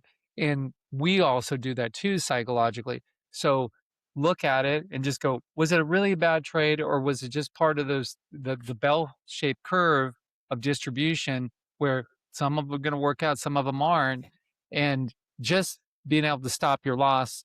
And so I don't think it was a horrible trade, but it certainly didn't well, work out. and did not. One thing I would agree with you that in hindsight, like if I go back and I would just hide how badly it did subsequently. I mean, Mhm. this little tight area right here, I would do. These are the kind of trades I take all day long, because that tightness right there, I can buy Mhm. right above this little pivot point, put a stop right down here, and if A it works, it downside works. reversal before that is what bothers me the most. Yeah, Two things that bothered me, or the three, is four that right things that there. bother me: the downside reversal at the 44, 46, but that Okay, happens a yeah, lot. Then your gap down the next day, and then going straight down without having any rest in yeah, there, slicing just through your 50. V-shaped. Yeah, Yeah, but that happens on the left side of a base, that you'll get distribution. That's what creates a base. But then, so you had all this negative, but then on the right side, what did you have going for you? There's a few things, but not many. And yeah, then the one thing that stands out is on the right side of the base, that downside reversal where your yeah, purple line is. That's that's probably the biggest flaw in here, was that there was a lot of selling there at 40, and that was kind of your clue. But you never, and I just want to say this to people: when you do your post analysis, don't beat yourself up so much, because the worst thing you can do is lose your confidence, yeah, because I've lost my confidence before. And when you lose your confidence, you don't know which end is up, and you yeah, have to build your confidence back. And the way to do that is, let's say you've got, let's just call it $100 you're working with. That's all you got. Don't trade $100. Trade $1. Just yeah. prove that you can trade and put on a couple. And I got that from Pitbull by Marty Schwartz. Oh, yeah, I In the love that middle, book. right? A great book. And Yeah. Charles loves that book too. And I used to have it on cassette tape.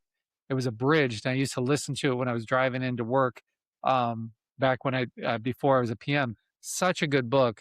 And in there, in the middle of it, the most important part was when he was going through a slump, because we all go through slumps. I saw Bill go through a slump. I saw every PM go through a slump, whether they wanted to own it or not. I've gone through a million slumps in my life. That you don't want to lose your confidence. And the way to gain that confidence back is just trade super small, but you can't paper trade. You got to Yeah. really trade. You can't say, oh, I would have bought this. Well, BS. Right. Would have bought that. Right. Actually put on the trade on the buy side and the sell side. And once you get a couple of those under your belt, that you're like, oh, I'm back in the groove, then you can start ramping up your account. What are your thoughts on that? And you can disagree with that. No, I think that's the best advice. I mean, that's I couldn't agree. I agree with that only 1,000%. I Oh, mean, only one. God, it's now only 1,000%. I next time agree you're with it on, Steve. 51. I agree with it 5,150%. Oh, now you're learning. You're See, I'm learning. I'm Yeah, learning. I maybe remember a we'll get story you that into Harvard after all. Ooh, how do you I like do them apples? I do remember a story you told, I think one of the workshops was you had it was one of the years where you're being evaluated by Bill, but it was a year that you had like a triple digit, you had a good year. And Mhm. you're thinking, oh, this is gonna be easy evaluation, man. No. I got a triple digit return. What's he gonna say? And he got to the office. He says, when I left that office, I thought I had a good year. But after he says, well, Mike, you should have done this. Mike, why didn't you do this? Mike, I said, he just had a triple digit year. But I was Yeah. like, man, that's tough. That was the so I look at people holistically, right? The good, the bad, and then you have type of thing. And that was the bad side of it. Like, Bill had so many great qualities, but giving compliments or not making you feel terrible about yourself was not his strength. Like, just to really say that. I think it's important, because if your goal is to try to have people around you to get to the highest level that they can. Everyone has a different potential, right? And then you want to maximize that potential. And I think people work better with I do too. positivity rather than negativity, and just go, "Hey, yeah, that was, that's great that you got 100% or 120, whatever it was that year, and you could have done better, but let's focus in on what were the trades that got you there. Let's try to do more of that." Yeah, And he yeah, never got around to that, but that's how I switched my post analysis. I did it in two different major shifts. Used to wait the whole year to do the post analysis because I was right. dreading it, and that's also when he would ask. But then if you're doing a post analysis in January for the prior year, you don't remember your mindset of what it Right. was, or at least I can't. And so I would start doing it after every day, and just because it's fresh in your mind, and you go, okay, what did I do right today? What did I do wrong today? More of what I did right? And sometimes it's not even taking an action, it's passing up this pharmaceutical one, going, okay, I Yeah, saw this. Maybe it's going to work, but it's not a high enough quality setup for me right now. yeah, Or I pressed the gas too heavy there, or I was too light. Whatever it is, every day, make those mental notes to yourself, but try to focus on the positive of what you do right, and try to just make that a bigger strength. So with that as a backdrop, do you have any other charts that you wanted to show, or is no, this those are okay? basically it. I You was can just, stop yeah, the yeah, stop sharing then. sharing. The Uh, there we go. the question to you is, what would you say are your biggest strengths? Like, if that you want to build on, and that's kind of your edge. Like, where do you get your edge? I think my biggest strength is, well, I will say this. One thing that I can't thank my mom and dad enough for is that when I failed at something, they Mhm. never said, "Oh, Steve, you're a failure." They always looked at failure like, "Hey, nice try. Let's try. What did you Yeah. do wrong that time that you think you can maybe do better next time so you won't fail?" Mhm. I'm a big tennis player, but when I was young, I lost all the time. I mean, I lost all the time. But my mom and dad never. I would, go to, like, I was good in soccer, but not so good in tennis. But I would go to soccer games and I'd hear dads like, "Son, I can't believe you didn't do this." And my dad was never like that with me when I played soccer or tennis. He says, "Hey, son, hey, that's all right. You keep working at it. If you love the game, you're going to get better." So when I got into trading, even when I failed, it's like it wasn't like, how some people can be so negative. "Oh, Mhm. you're a failure. You're never going to make it. You're never going to succeed." All this kind of negative stuff. With me, you know, it's like, okay, I failed. I just now I just got to figure out what did I fail at and what do I need to do to fix those Mhm. flaws that I've got in my game. Now, to me, that's one of my biggest strengths. I don't Sure. I mean, with failure just doesn't bother me. And I think everybody's got an ego, but I actually don't think my ego is very I don't think I've got a big ego at all because No, you don't. I'm so used to like failure and I'm okay with failure. And Mhm. that doesn't bother me too much. So it's things like that. I try to approach the market with Wait, this wait, stop a attitude. second. What you just said is so important for people to recognize, is the ego aspect, because so many people in the market have something that they're trying to prove to themselves, to other Yeah, people, to whatever. And there's nothing wrong with that.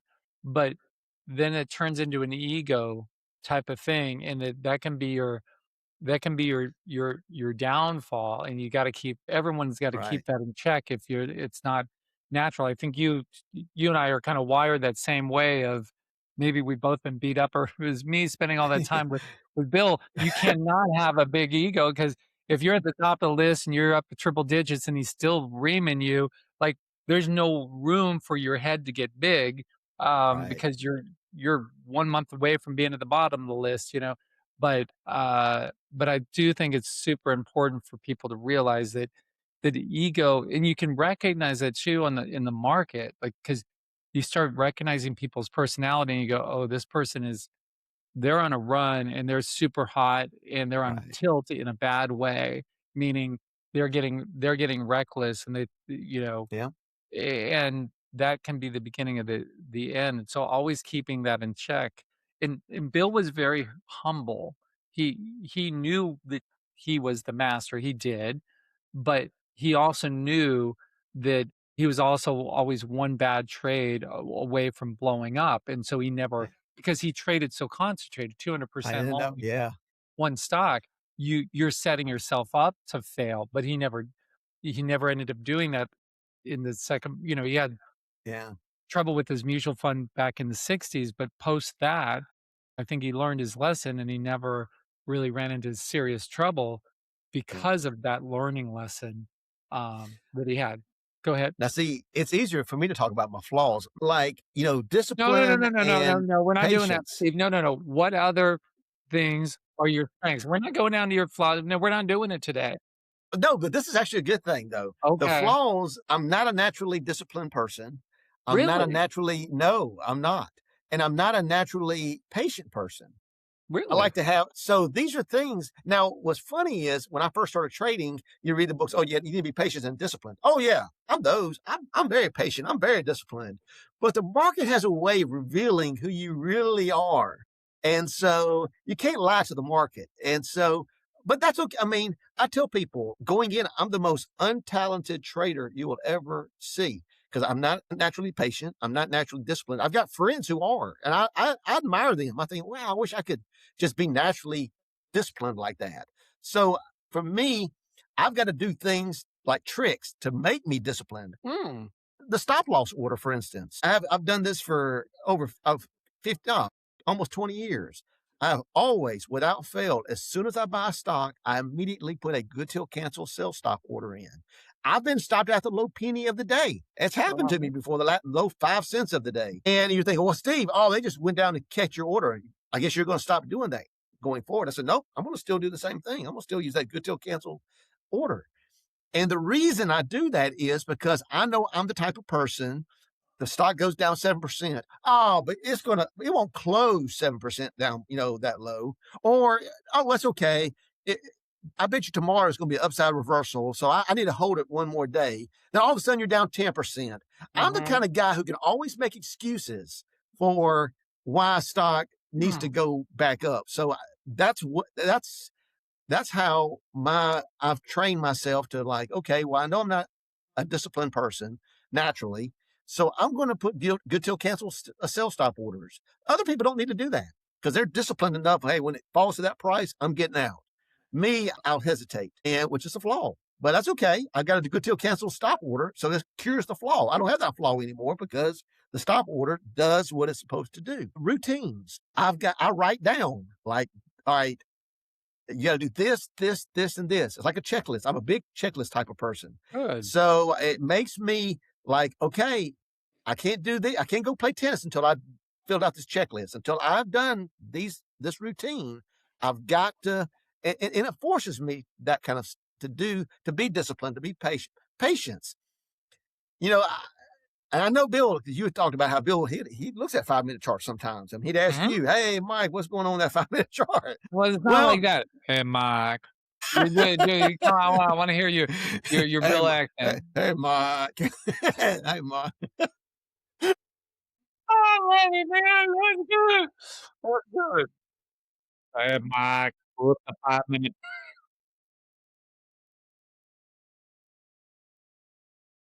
Like my rules that I've written down and set up.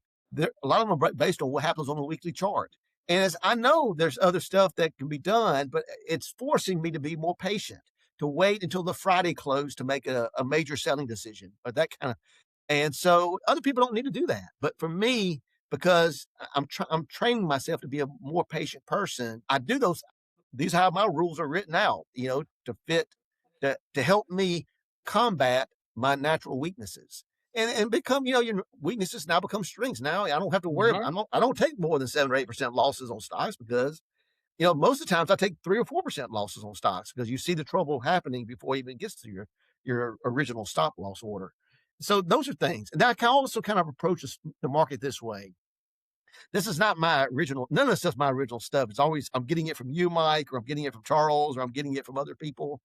But like, I try to approach the market with a confident, but a carefree attitude, Mm. focused, but fearless. And so Wow. that's the way, that's my mindset. That's the way I'm trying to, like, when I wake up in the morning, I repeat those four things to myself: be fearless, be focused, be confident, but be carefree. And if Yeah, you that's kind good, of get man. that in your mind, and it helps you like flow with the market, with whatever the market's going to throw at you that day. Hey, as long as you're fearless, focused, carefree, and confident, you ought to be okay. Dude, I love that. That was so good, man. It's not mine though. I don't know who got it, but it's not mine. that wasn't from me because I never would have Oh used yeah. the word one of those words in there, so I know it wasn't for me because I was lots of times people are like, "Well, you said this and it really changed everything for me." I'm like, "Man, I don't even remember saying that," but yeah, they're like, "You said it on this date and whatever," and they'll play it back to me. Yeah, I guess I said it. I don't remember Okay. saying it, but, well, that was some good stuff. So before we switch into the music stuff, what I Uh-huh. wanted to do is tell people where they can find you. So why don't you talk about that, about Okay. what you do and all that good stuff. Yeah, yeah. Like nowadays, I just trade for a living, and what I do Do have a you still Twitter. do any CPA stuff, or Uh, you gave that up? family. I do it for Okay, family. okay. I still have my license, but yeah, I don't really do any of that stuff anymore. Uh, the but if you want to find me, I've got a Twitter account or X account, I guess, at Swetz, SWETZ, and every once in a while, there Tanner actually has a Google group. I believe it's called the uh, Northern California Growth Investor Group, and I'll be on there sometimes, not Oh, often. okay. And then Right, and now Lee in the Alex circle and I, is just man, yeah, he oh, he's everyone great. Oh, yeah, he's yeah, he's great. way up there. And then Alex and I, thanks to Alex is really the leader of the show. We do a Pasadena meetup, and and I can, and like I said, it's a meetup. And if you follow me on Twitter, I will post the link to be able to listen to. And we're on once a month. It's the third Wednesday of every month. We'll be on. I think it costs $25 a month, $20 or $25 a month. And you And don't have to be in Pasadena, right? You can no, be anybody. It's a Zoom meetup type thing. So do you do it in person as and well, or is it we all over Zoom well, now? we do it, through Zoom, and he records it. So, you Okay. like, "Hey, I can't make it that night." If you pay the 25 bucks, Alex records it, and he sends out the recording to everybody. So you don't have to be there at that time. But the normal time is every third Wednesday of every month, and it starts at 7 o'clock Pacific Standard Time, 9 o'clock my time, Central Okay. Standard Time. So, like those are the best ways. There's a couple of Discord channels that I get onto every once in a while, but usually, to be honest with you, during the day, in the mornings, I'm watching the market. Then I start exercise. Then I go out and play tennis. And then sometimes I come back and watch the market, or I watch the market Dude, at I wanna come close, and back then I as go play you, man. I'm tennis. working all day. That's kind of what What's I up do. with that, you I play with a nephew who slacker? loves baseball, and he's learning about the Great Depression right now. So Oh. he came into my house yesterday. He says, "Steve, Uncle Steve, did the market do good today?" I says, "Yeah, I think we were up today." Good. We were just studying about the Great Depression. It doesn't sound like the market is doing very well. I said, "Well, that's a few years ago. It's doing okay right now." Oh, wow. Have you read that book, 1929 by It's Andrew incredible. Rutherford? Yes. Right? Oh my gosh, incredible. Dude, so good. The way he does it, with the chronological order, I mean, it Mhm. just flows so good. I mean, it's setting you up, like what Yeah, everybody was thinking when times were good, and how everybody yeah. was doing so well. And I love the chronological order, and I don't know how he was able to get some of the top guys, George Mitchell, those kind of guys, Yeah, what they were saying and what they were doing yeah. at the time, and what was going on in Congress, and what these guys were talking about, And he what the had so different much Livermore in there too. Yes, and when you mentioned Livermore, I said, "Oh, that's so great, he's got Livermore in Yeah, there." And yeah, I thought, it was just he did a great job researching that book, because I was so impressed yeah. with that book. That was well done. I'm sure he must have had a huge staff there behind it because there was so much documentation in Yeah. that it was almost like a documentary. Like I wish he would turn that into a like a Netflix movie or something. Oh, It it'd was be so great. well what was so so well done. Again, the book Yeah. was 1929. If you guys didn't hear us saying that. So the first time I heard you speak was at this event that Hans puts on in Yes. San Francisco meetup, and that was last year that I saw you there and was just blown away with all of I'd seen you, at the workshops and stuff over the years, but I'd never seen you speak. Just you're just such a natural, and it's just such a pleasure. So we're doing that again this year, Yes. October 3rd and 3rd 4th, I and believe, 4th, October 3rd and and, 4th. I'm gonna be speaking at that, more of just a Q&A, and I'm really looking forward to that. It's really low price, whatever he's charging for is, It's very just cheap. yeah, it's to pay for, because I think we had it at the Embassy Suites or whatever. Because 'cause he's Mhm. gotta outlay money for things and so I'm gonna be talking at that. I think you're gonna be talking at that too, Yeah, right? I And then am. is Alex gonna be talking there this year? Alex will be there. Yeah, Alex Okay. will be there. A guy named Mike Scott, Michael Nestler. They've all been to the masters Yeah. workshops. Yeah. It's going to be Lee Tanner is going to be Yeah. there. He's Great. yeah, he's great. He's always great. And we're having a guy named Logan. I think I might know. He's been to I Oh, think a Logan couple from of. Texas, right? Yes, I think Yeah. so. I think I he's think going he's to be out one of of the Houston, speakers. I think. Yep. Oh, okay, that'll be And great. I've yeah, never he's seen him good. speak. And Amy Smith's gonna be there. So, Oh, Amy. I yeah, love Amy's gonna Amy. be there. She's such a Yeah, sweetheart. he's got a lot of and then, Harry from last year from New Oh, yeah, Jersey. Harry was great. He's Oh, so ugh, good. he was so Super, super smart. oh my god, Harry was so good, yeah. And he's so nice. He's just a nice guy. And it's so funny. As smart as he is, he and I, he's a big SEC football fan. So he Oh, and is I he? are talking SEC football all the time. But yeah, he's great. And so yeah, Hans has done an incredible job. I remember I was at maybe the first or second one there, and I was just in the crowd. And the folks he had and the way he's been able to expand it, because at that time it was one day, it was maybe 3 hours or something like that. Now it's like a 2-day event. It's Yeah. two all day things. You got like people like you and Charles, and I mean really like the top IBD folks there. And so he's really done an amazing job expanding it like he has. Yeah, so I wanna just talk about that a little bit, the meetup group thing, because it's no longer sponsored by IBD. They've severed ties with it, but that's why I wanted to go and still show my support, because when the meetup thing came about, if people don't know what the meetups were, there's some organization called Meetup that do like, oh, these people like quilting, these people like race cars, these people like trading, and they would just facilitate getting a bunch of people Yeah. together. And when people started doing these meetup IBD related meetup groups, Bill was so hot and heavy on it. And Yeah. he made Charles and I go do one of those. And we were so busy. It was not that we didn't want to go speak, but we were so busy that we didn't have the time. And we went, I think we did one in Huntington, did one in Pasadena, and a couple others. And it was just so much fun because it was a different type of environment, because at the Yeah. other workshops, people are paying thousands and thousands of dollars. And these would be just whatever the amount was. I think Hans might have to charge a couple $100 or something Yeah. to pay for everything. But it was just a different environment because everyone is more community oriented. Yeah. And that's why I wanted to bring you on now that you're continuing that tradition. I'm going to be recording one of these with Alex Marenco, your partner in Yeah. crime there. You'll love that one. It's gonna be Oh, yeah. great. And so Alex and I used to work together. He was a PM Yeah. for Bill, and I'm gonna be recording that tomorrow. I don't know if I'm gonna put yours out first or his out first, and then this weekend I'm gonna be recording one with Hans.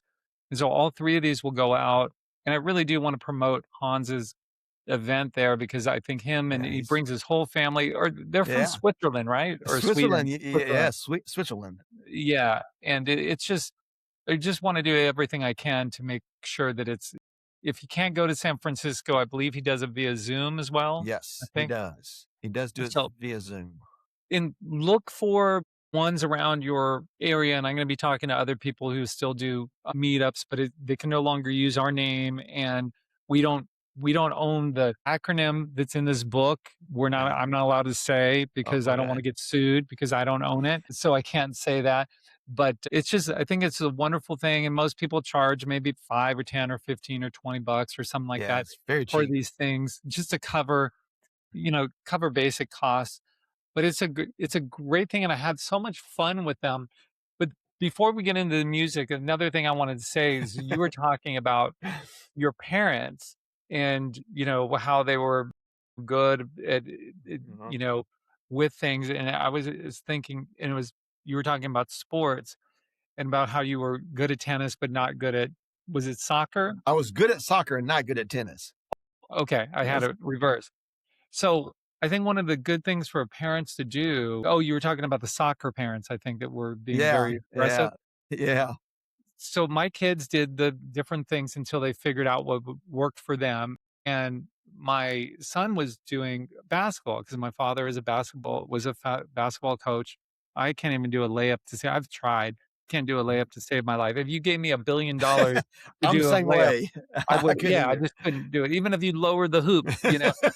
So, my son was on the, and I never cared if they won or lost or whatever. And so this is a funny story. So the coach of his basketball team, and he was in elementary or junior high at the time, probably elementary, couldn't make it because of a work event. So he wasn't at the game, and I run into him at the supermarket, and he's like, "Oh, I couldn't make it to the game, and and how was it? Blah blah blah," because I had just gotten back from it, and he hadn't heard yet, and he's like, "Well, what was the score?" I'm like, "I don't know." He's like, "Well, did we win?" Like, "I don't know." He's like, "Were you there?" I'm like, "Yeah, I was just watching my son." Like, I didn't care what the score was. There is, man. And you get all these parents who are like trying to live through their kids. Yeah, It's yeah, like, no, just the kid is the kids are just learning a skill of being in team environment, see if that works for them. Because yeah, tennis isn't really a team thing. I was a swimmer. That's not really, you're on a team, but it's not a team sport. yeah. Some sports are team. Like you're just, for the parents out there, don't live through your kids. Let your kids do their own thing. Don't be one of those, oh man, I saw some of those parents. There were some of the parents Hey, were, hey, Mike, I got a funny swimming story yeah. for you Yeah, what's because up? I was gonna try out for when I was 8, 19 years old, we had a big swimming team that was really good around this area. You guys So, can swim in Mississippi? I didn't hear that. hey, in the ponds. Are there alligators or is that Georgia? No, no, we do have You alligators. have alligators? Yes, we do. But anyway, the butterfly stroke was my best stroke. And so I Oh, was okay. telling these, I'm this, this 8-year-old kid. Oh man, I'm the fastest butterfly swimmer you guys have ever seen. I'm going to be on this. Of course, I'm going to make it on the swimming team. I'm the best. Well, my brother's best friend, who ended up turning out to be a stockbroker later on from Morgan Keegan, he was a butterfly swimmer too. Now, he was 2 years younger than me. So here I was, like eight Okay. years old. He was 6. And so That's I'm a big telling this deal kid, at that I know, age. hey, well, Yeah, that's I'm a big telling this deal. kid, he says, well, I'm pretty good at the butterfly. Yeah, but you're 6 years old. I'm gonna smoke you. So, well, let's do a race. I said, sure, I'll do a race. He beats me so badly. I says, Mom, I don't think I'm gonna make it on the swim team. He smoked me so badly. I thought the butterfly was my best stroke. I'm guessing I'm not so good after all. Man, that's hilarious. There's always that, it's the big fish, small pond syndrome. So, Yeah, like, he was really good in your pond, and yeah, then if he went to a bigger pond, that's what you learn in life is, like, you can be really good at something, but it's all relative. Or you yeah, could be really bad at something, but you could be the worst player or worst swimmer or yeah, worst tennis player on a team, but if that's an elite team, you're so much better off. So yeah, it's always just compare yourself against your own personal best. That's a good thing about something like with swimming, which is different than tennis, because tennis you're counting on your opponent's skill or lack of right. skill. But with like track or running or cycling or things that are timed like swimming, it's like you're just racing against yourself. Yeah. And I love that aspect of things. But man, if we keep talking like this, we're Oh, going to be here till next year. I was gonna say, I wanna support you too on Veterans Day. They gotta make that a holiday for the stock They market. really That's a do. joke. My dad fought in Vietnam. He was a medic Thank, in the Navy, thank him. and, it makes me furious. I said, well, Veterans Day, the market might not be closed, but my office is closed on Veterans Day. I don't do Good. any trading on Veterans Day. Let's Well, stop orders. Excuse me. that's, that's as long as you have your stops in Yeah, place. I got to stop in there. So, The thing with Veterans Day, and this has been a big thing, I haven't talked about it on this show yet, I don't think, but I always post it on Twitter. It really irks me because here's the mhm. bottom line. They keep Veterans Day open, but yet they're closed on New Year. I don't have any problem with all the ones. I So don't either. you've got New Year's Eve, you've got President's Day, you've got, you go through Martin all Luther the King, and then it goes Juneteenth, to Martin Luther Easter. King, you got Yeah, 4th of July, Memorial, 4th of Labor July. Day, Yeah, Thanksgiving, June. all these other days, but you don't veterans, like your father, my father, both Yeah, fathers, yours a Marine, right? Your dad yeah, was a was a Marine. Marine. He Yeah, signed yeah, up in the yeah, he wasn't drafted. He signed up and yeah, joined the Marines, was there for 20 years, once a Marine, always a Marine, and, risked his life and lots of his colleagues didn't end up making it. And yeah, then you have people that end up having lifelong, they're in wheelchairs, they yeah. lose limbs, and we can't support them because the Yeah. New York Stock Exchange, I know. I'm It's willing to ridiculous. talk to anyone there. You're being selfish. You're doing it for money. You're doing it. The bond market is closed that day. There's no excuse for it. Yeah, I don't care what you tell me. There's no reason for that market to be open on yeah, Veterans Day. Show some damn respect for our veterans. It's ridiculous. And I'm not yeah, editing this stuff out, and I don't care who comes at me because it's about time we stand up for our veterans. And Memorial Day yeah, is different. Memorial Day is for the ones that have passed. Veterans is for all of them, the past yeah, and the ones that are still alive, and it's so damn disrespectful, and there's yeah, no excuse for it other than they just wanna make money, because yeah, you see it as if you look through history, the different holidays that come, it's whenever it's popular. It's just for some reason, it's not popular to support veterans, and that's not okay in my yeah. book. That's ridiculous. Ridiculous. It's ridiculous. So I'm sorry I got off on that No, I'm negative glad you did. tangent. I wanted to fire you up. Okay, well, don't get me started on David Lee Roth versus Van Halen, because let me tell you, David Lee Roth is in town Oh, is he playing really? Yeah. I am not going there because No, you're I'm a not going. I'm a Sammy fan. Yeah, no, if you gave me free tickets, I would not go to see it.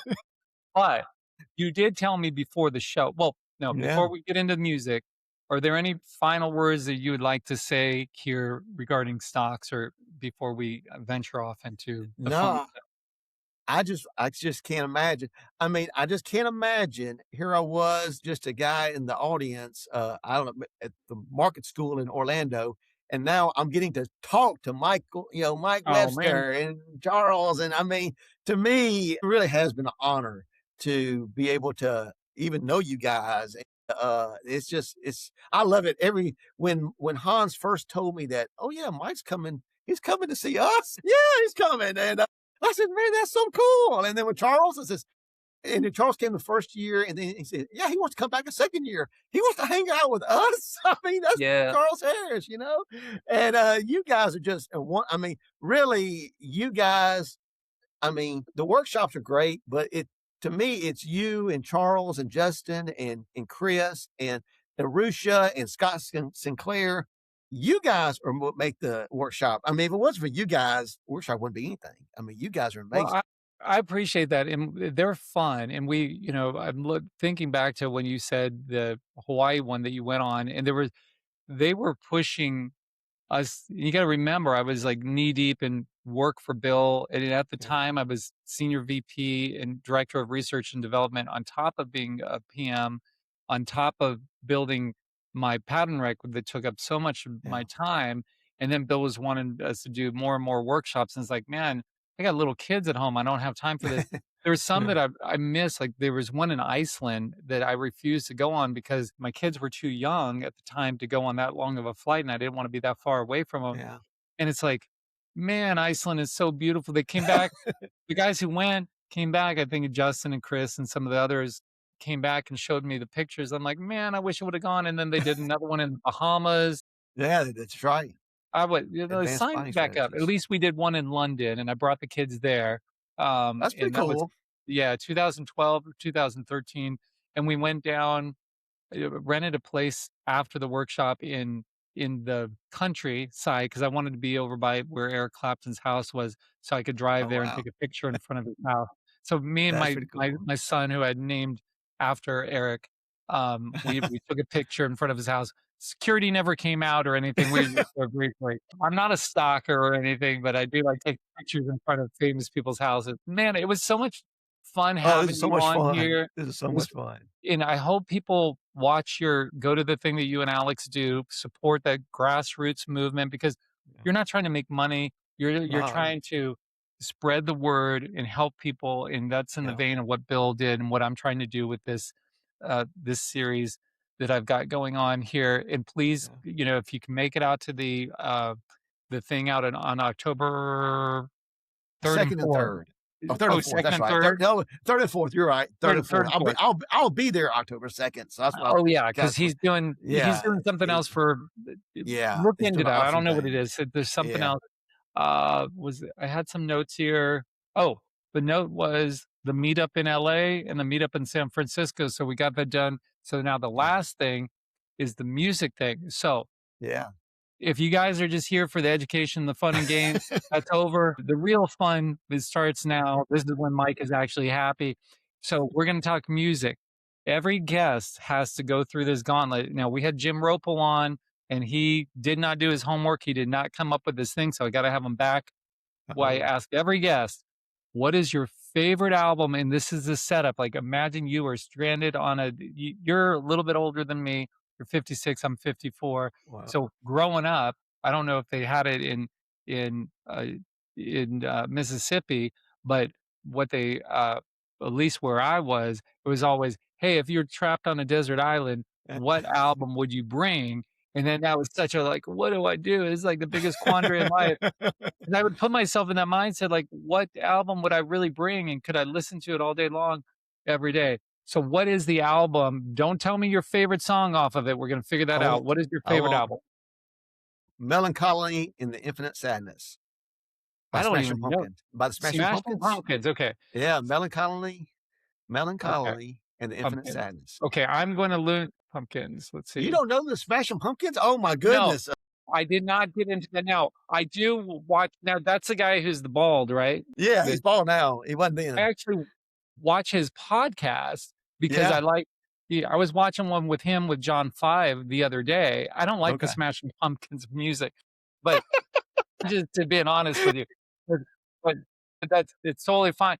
But I dig him and I dig his interviews. He does a really good job Yeah. interviewing. So let me pull up this thing and I might learn something here. And the reason being why, Steve, is because I have a closed mind. I really said after the Black Crows came out, whatever year that was, that they Uh-huh. came out, I go, that's the last new music I'm gonna listen to. And the only reason why I let them pass was because they were like knockoff of the Rolling Stones. So I'm Yeah. still living.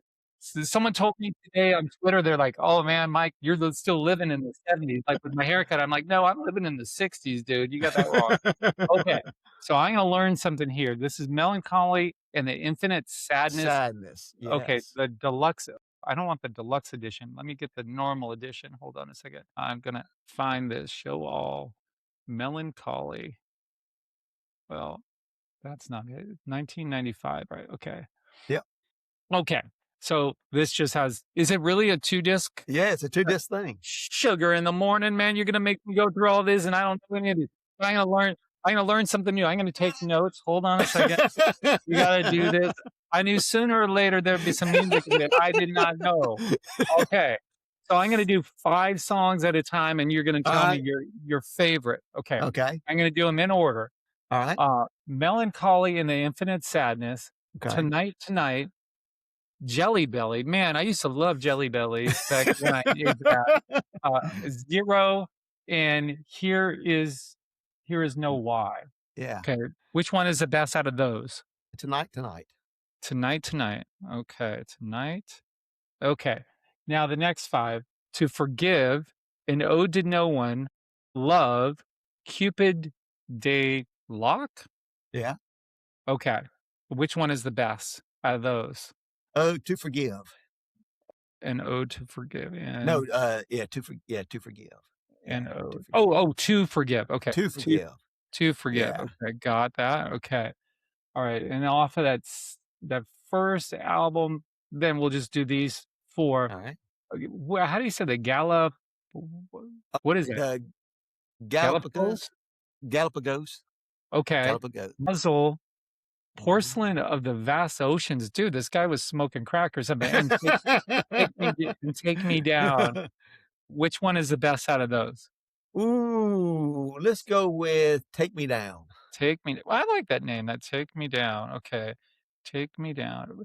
You I have a theme here. Has anyone picked up on the theme?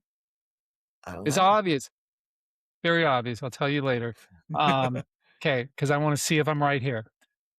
Now we're on to disc 2, All Where right. the Boys Fear to Tread, Yeah. Bodies, 33, In the Arms of Sleep in 1979. Ooh, let's go 1979. Man, you broke what I was thinking because all the other ones started with T, and I thought you're gonna be 33. Okay. All right. Well, Now we're that was close. That was a close second. It yeah, was okay. 33. Tales of Scorched Earth. Man, this guy likes to write. Through the Eyes of a Ruby, Sublime, Yeah. XYU, Stumbling. and Yeah. Sublime. Is that what it is? Okay. Stumbling. And Uh-huh. why Correct. only wait, we only Come out at come night. out at night. So out of those, Stumbling. Stumbling. Okay, Yeah. man, I'm learning something here today. Now I feel like an audience member. This thing's got 4 CDs, and we're not going through all 4, man. Won't tell me there's 4 C are there 4 CDs on here? No, the Just original's just 2. It's just 2. okay, alright. He's added some more lately. Okay, okay. Now we're gonna go through these next one. Where did we stop at? Stumbling, okay. We only Alright, come out at night. Beautiful, Lily, My Starlight, and Farewell and Goodnight. Ooh, let's go with Choose wisely because Lit now I've gotta listen to all these of your favorites because uh, it's the right thing to do. let's listen to Lily. Yeah, Lily. I like that. Lily, okay, Yeah. Lily, okay, I knew a Lily. Okay, so now, out of these, I'm gonna read them off to you, and you tell me which one is your favorite. So is it, Tonight Tonight, To Forgive, 1979, Stumble Something or Other, Stumbling. or Lily? Are you ready? Drum roll, Yes. please. Tonight, tonight. Tonight Tonight, oh, Tonight Tonight, I'm gonna listen to that tonight, later tonight. I'm gonna listen to that because I might be onto something. Because I do think he's super cool in his man, he's got great what is his name again? The lead singer?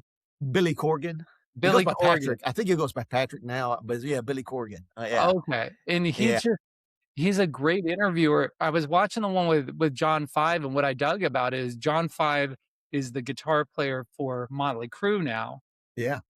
and he John Five puts out he plays tellies, and this guy is insanely good. Like he's just next level. Like he's just out of this world Uh-huh. good, but he can play like everything. And but he's this Kiss fan, like a hardcore. Mhm.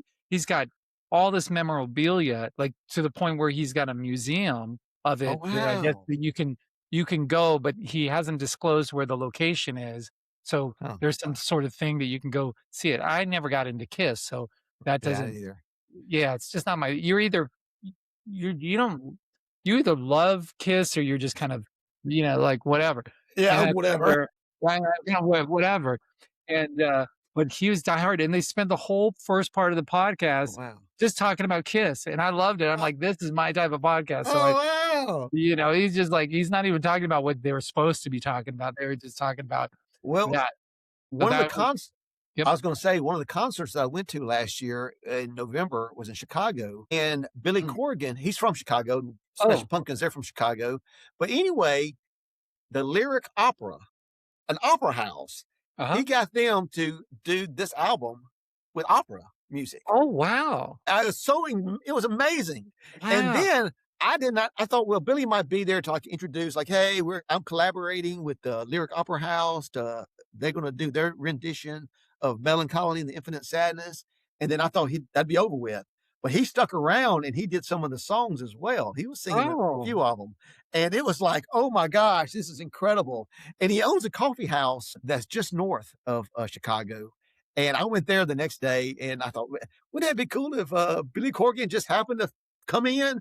And he didn't come in the day I was oh. there, but a friend of mine who's a big Smashing Pumpkins fan, his wife and his daughter just happened to be there, and here's Billy Corgan just in line at his own restaurant or his own coffee shop. Waited in So line, he yeah, that's just in cool. line. He owns a coffee That shop. that's when He you was in know, line. see, I knew the guy Yeah. was cool. That's a sign of someone who's super cool. I'm gonna have to give their I just have to say, I never gave them a chance. Like, when I say that, like, I would refuse to listen to because I would have all my CDs and stuff that I Uh-huh. sold to raise my Yeah. $540 first trade. But I would not listen to anything else. I still am that way. I refuse to listen to new stuff, but I did come across Marcus King, who is new, and everyone should. I'm going to see him this Sunday. Cannot wait. And Okay. then again next next Thursday, and then next Friday. And so you've got to check him out. If you have good Okay. taste in music, you'll love him. If you have bad taste in music, Marcus King. yeah, Marcus King. I'm Then your I do. Well, I do like the Smashing Pumpkins, so you're already saying that they suck. So yeah. Well, like that. I'll hey, give him. I'll tell you. Listen to tonight. I'll tell you what. Listen to Tonight, Okay. 1979 Okay. and 33. Just listen to those Okay. three songs And 33. Okay. and I will. 33. I And promise you, I will well, do that. And if yeah, if my head hurts after that because the music is so bad, I'm driving all the way to Mississippi, man. And I'm gonna have mud hey, in my tires. Hey, hey, do you that's live where? okay. If you come to Mississippi, there's a Howling Wolf tour that goes around the state. And it goes, you Really? go to BB King's where he grew up and all these places. Now, it's not, there's actually a Howling Wolf museum that's not a museum at all. I'm very upset with it. But yeah, but there's a lot of, of course, in Mississippi, a lot of blues stuff is around. Not so much close to my house, but like 2 hours away. There's a lot of where BB King grew up and Well, all I that do I stuff. do wanna see that, and everyone can see BB behind me. Let's see, I Yeah. gotta change There you go. Is it? That's somebody BB, else. right? Yeah. Over Wait, there. wait, where is he? I Let me don't see if see I him. go back here, the thing well, I guess it's not wanting to go there, but I do have BB there. And who do we Oh, I see have him here? now. I see him I now. thought that you might go for Smoky Brothers, Hey, so I wore it because of you. well, I'll tell you what, Alter Bridge. I did not realize you Oh didn't my know who god, Alter Bridge, are is you he great? He's incredible. See, uh, when you start talking about him, I said, man, where's Mike been, man? Alter Bridge is awesome. He's so good. so what happened with Alter Bridge was what happened with everything. I had a closed mind. I refused to listen to new stuff, and so I just missed Alter Bridge, but now I'm a huge fan. They're actually playing, like, today. We're recording this on April 29th. I think they're playing up Yeah. in over in Houston or something. I'm so Okay. bummed I just couldn't make it. So how I stumbled into that is I went to go see Mammoth, which Wolf Van Halen that's Mammoth, Uh-huh. and Miles Kennedy was opening up for him. And my good buddy Joe Fahmy is friends with everyone under the Yeah. sun. If anyone's in Yeah, I Florida, hear. and so he's like, "Hey, let's go backstage and meet Miles," and Miles Yeah, is Miles Kennedy. the singer. Yeah, Miles Kennedy is Yeah. the singer for Slash's band. And I'm like, "Oh, that's cool," but I'd never really listened to his stuff. And I went Uh-huh. back and met him. Super, like, could not Yeah. have been nicer. And when you're talking to him, it wasn't like, "Oh God, when are these people gonna get out of my dressing room?" Right. It was like he was actually listening to what you had to say, and I'm like, "Wow." And he had his Well, he wife trades there. stocks, doesn't he? Doesn't So he trade yeah, and he stocks or trades something? stocks. Yeah, you We actually we we started like, okay. talking stocks. I told him to read Reminiscence, and it couldn't have been nicer. And then I got his album that he was touring around, his solo album, Art of Letting Go, which is pretty much almost all I've been listening to ever since I got it. And it's Huh. have you listened to that It's yet? good. I've Art not of listened. No, I have not. It's Dude, good, huh? Really your good. mission in life is your goal, your mission, your number one thing you've got to do is to go get that. If I'm gonna listen to this crap, you're gonna get that. You're gonna go listen to that afterwards from beginning to end. It's a perfect album, but if you're going through anything tough in life, which I am going through the hardest time of my entire life right now over the last year, and so this series is helping me kind of distract Okay. my brain from what I'm going through. And it's the art of letting go is really a good way of, if anyone is dealing with some hard times, It's something good it's to listen to. really good to listen to. And then with Alter Bridge, which is the band Yeah. with Mark in it, and man, that they just in their new album, and guess where they recorded their new album at? Where's Do you that? know?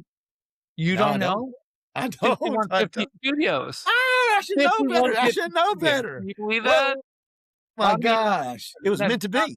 it was meant to be, and I was like, "Wow, what a freak thing that here I'm into this whole 5150 and, I could name my thing after it, and they got to record there, and I just fell in love with their music, and it Miles' solo stuff is totally different than what he does with Slash and totally different with Alter Okay. Bridge. It's like 3 different personalities, and it's Oh, just amazing. And now I've got to tell you, once you listen to Slash with Miles, yeah. you got to say I like him better than Axel.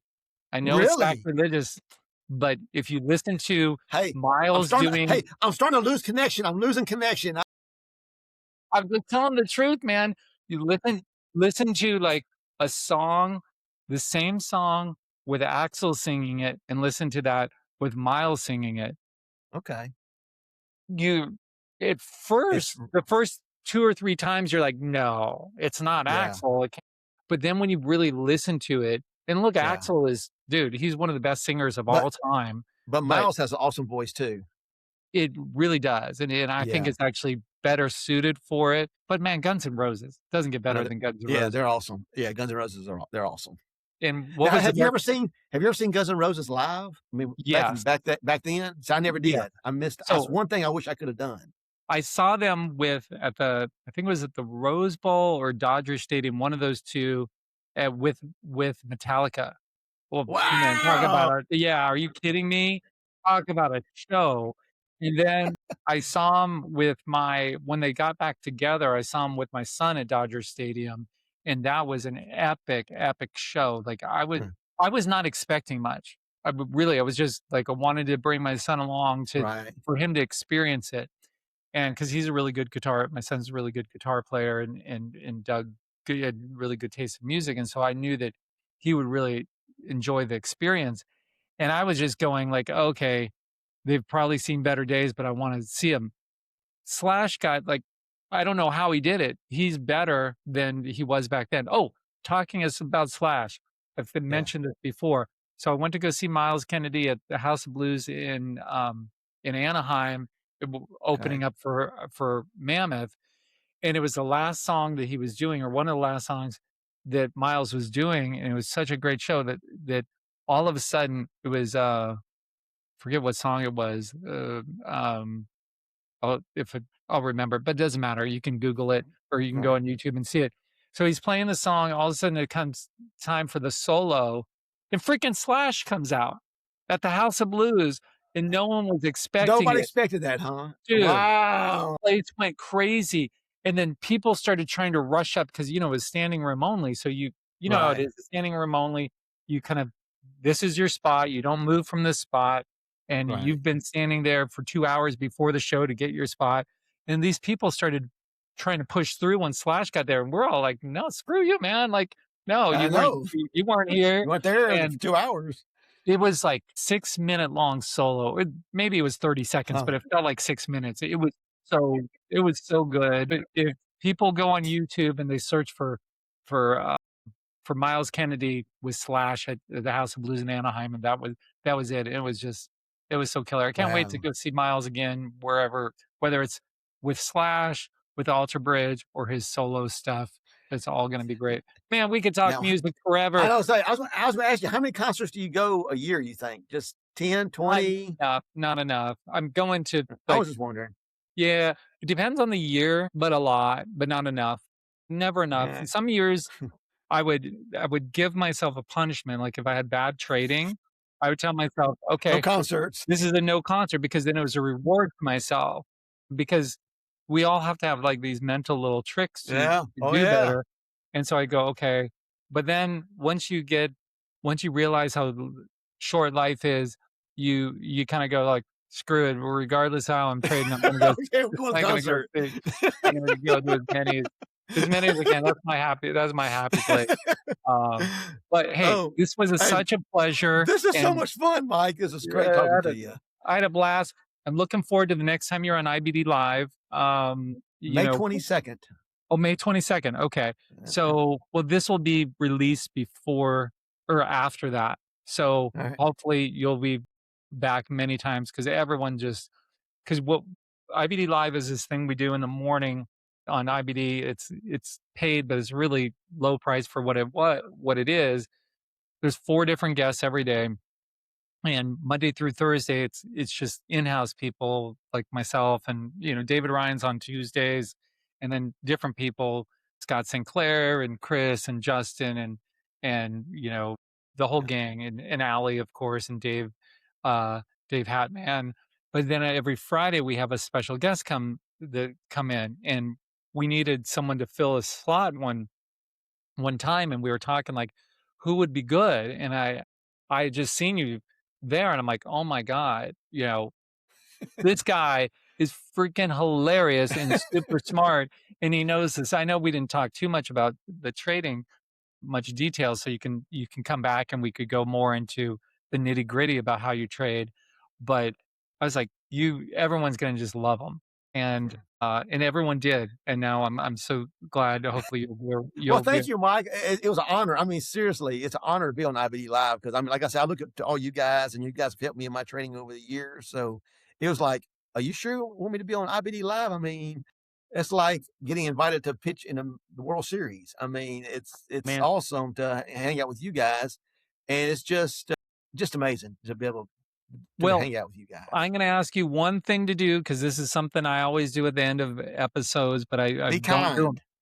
Be kind. There you go. All right, so we're gonna leave on that, and Absolutely. peace out, guys. See you, Mike.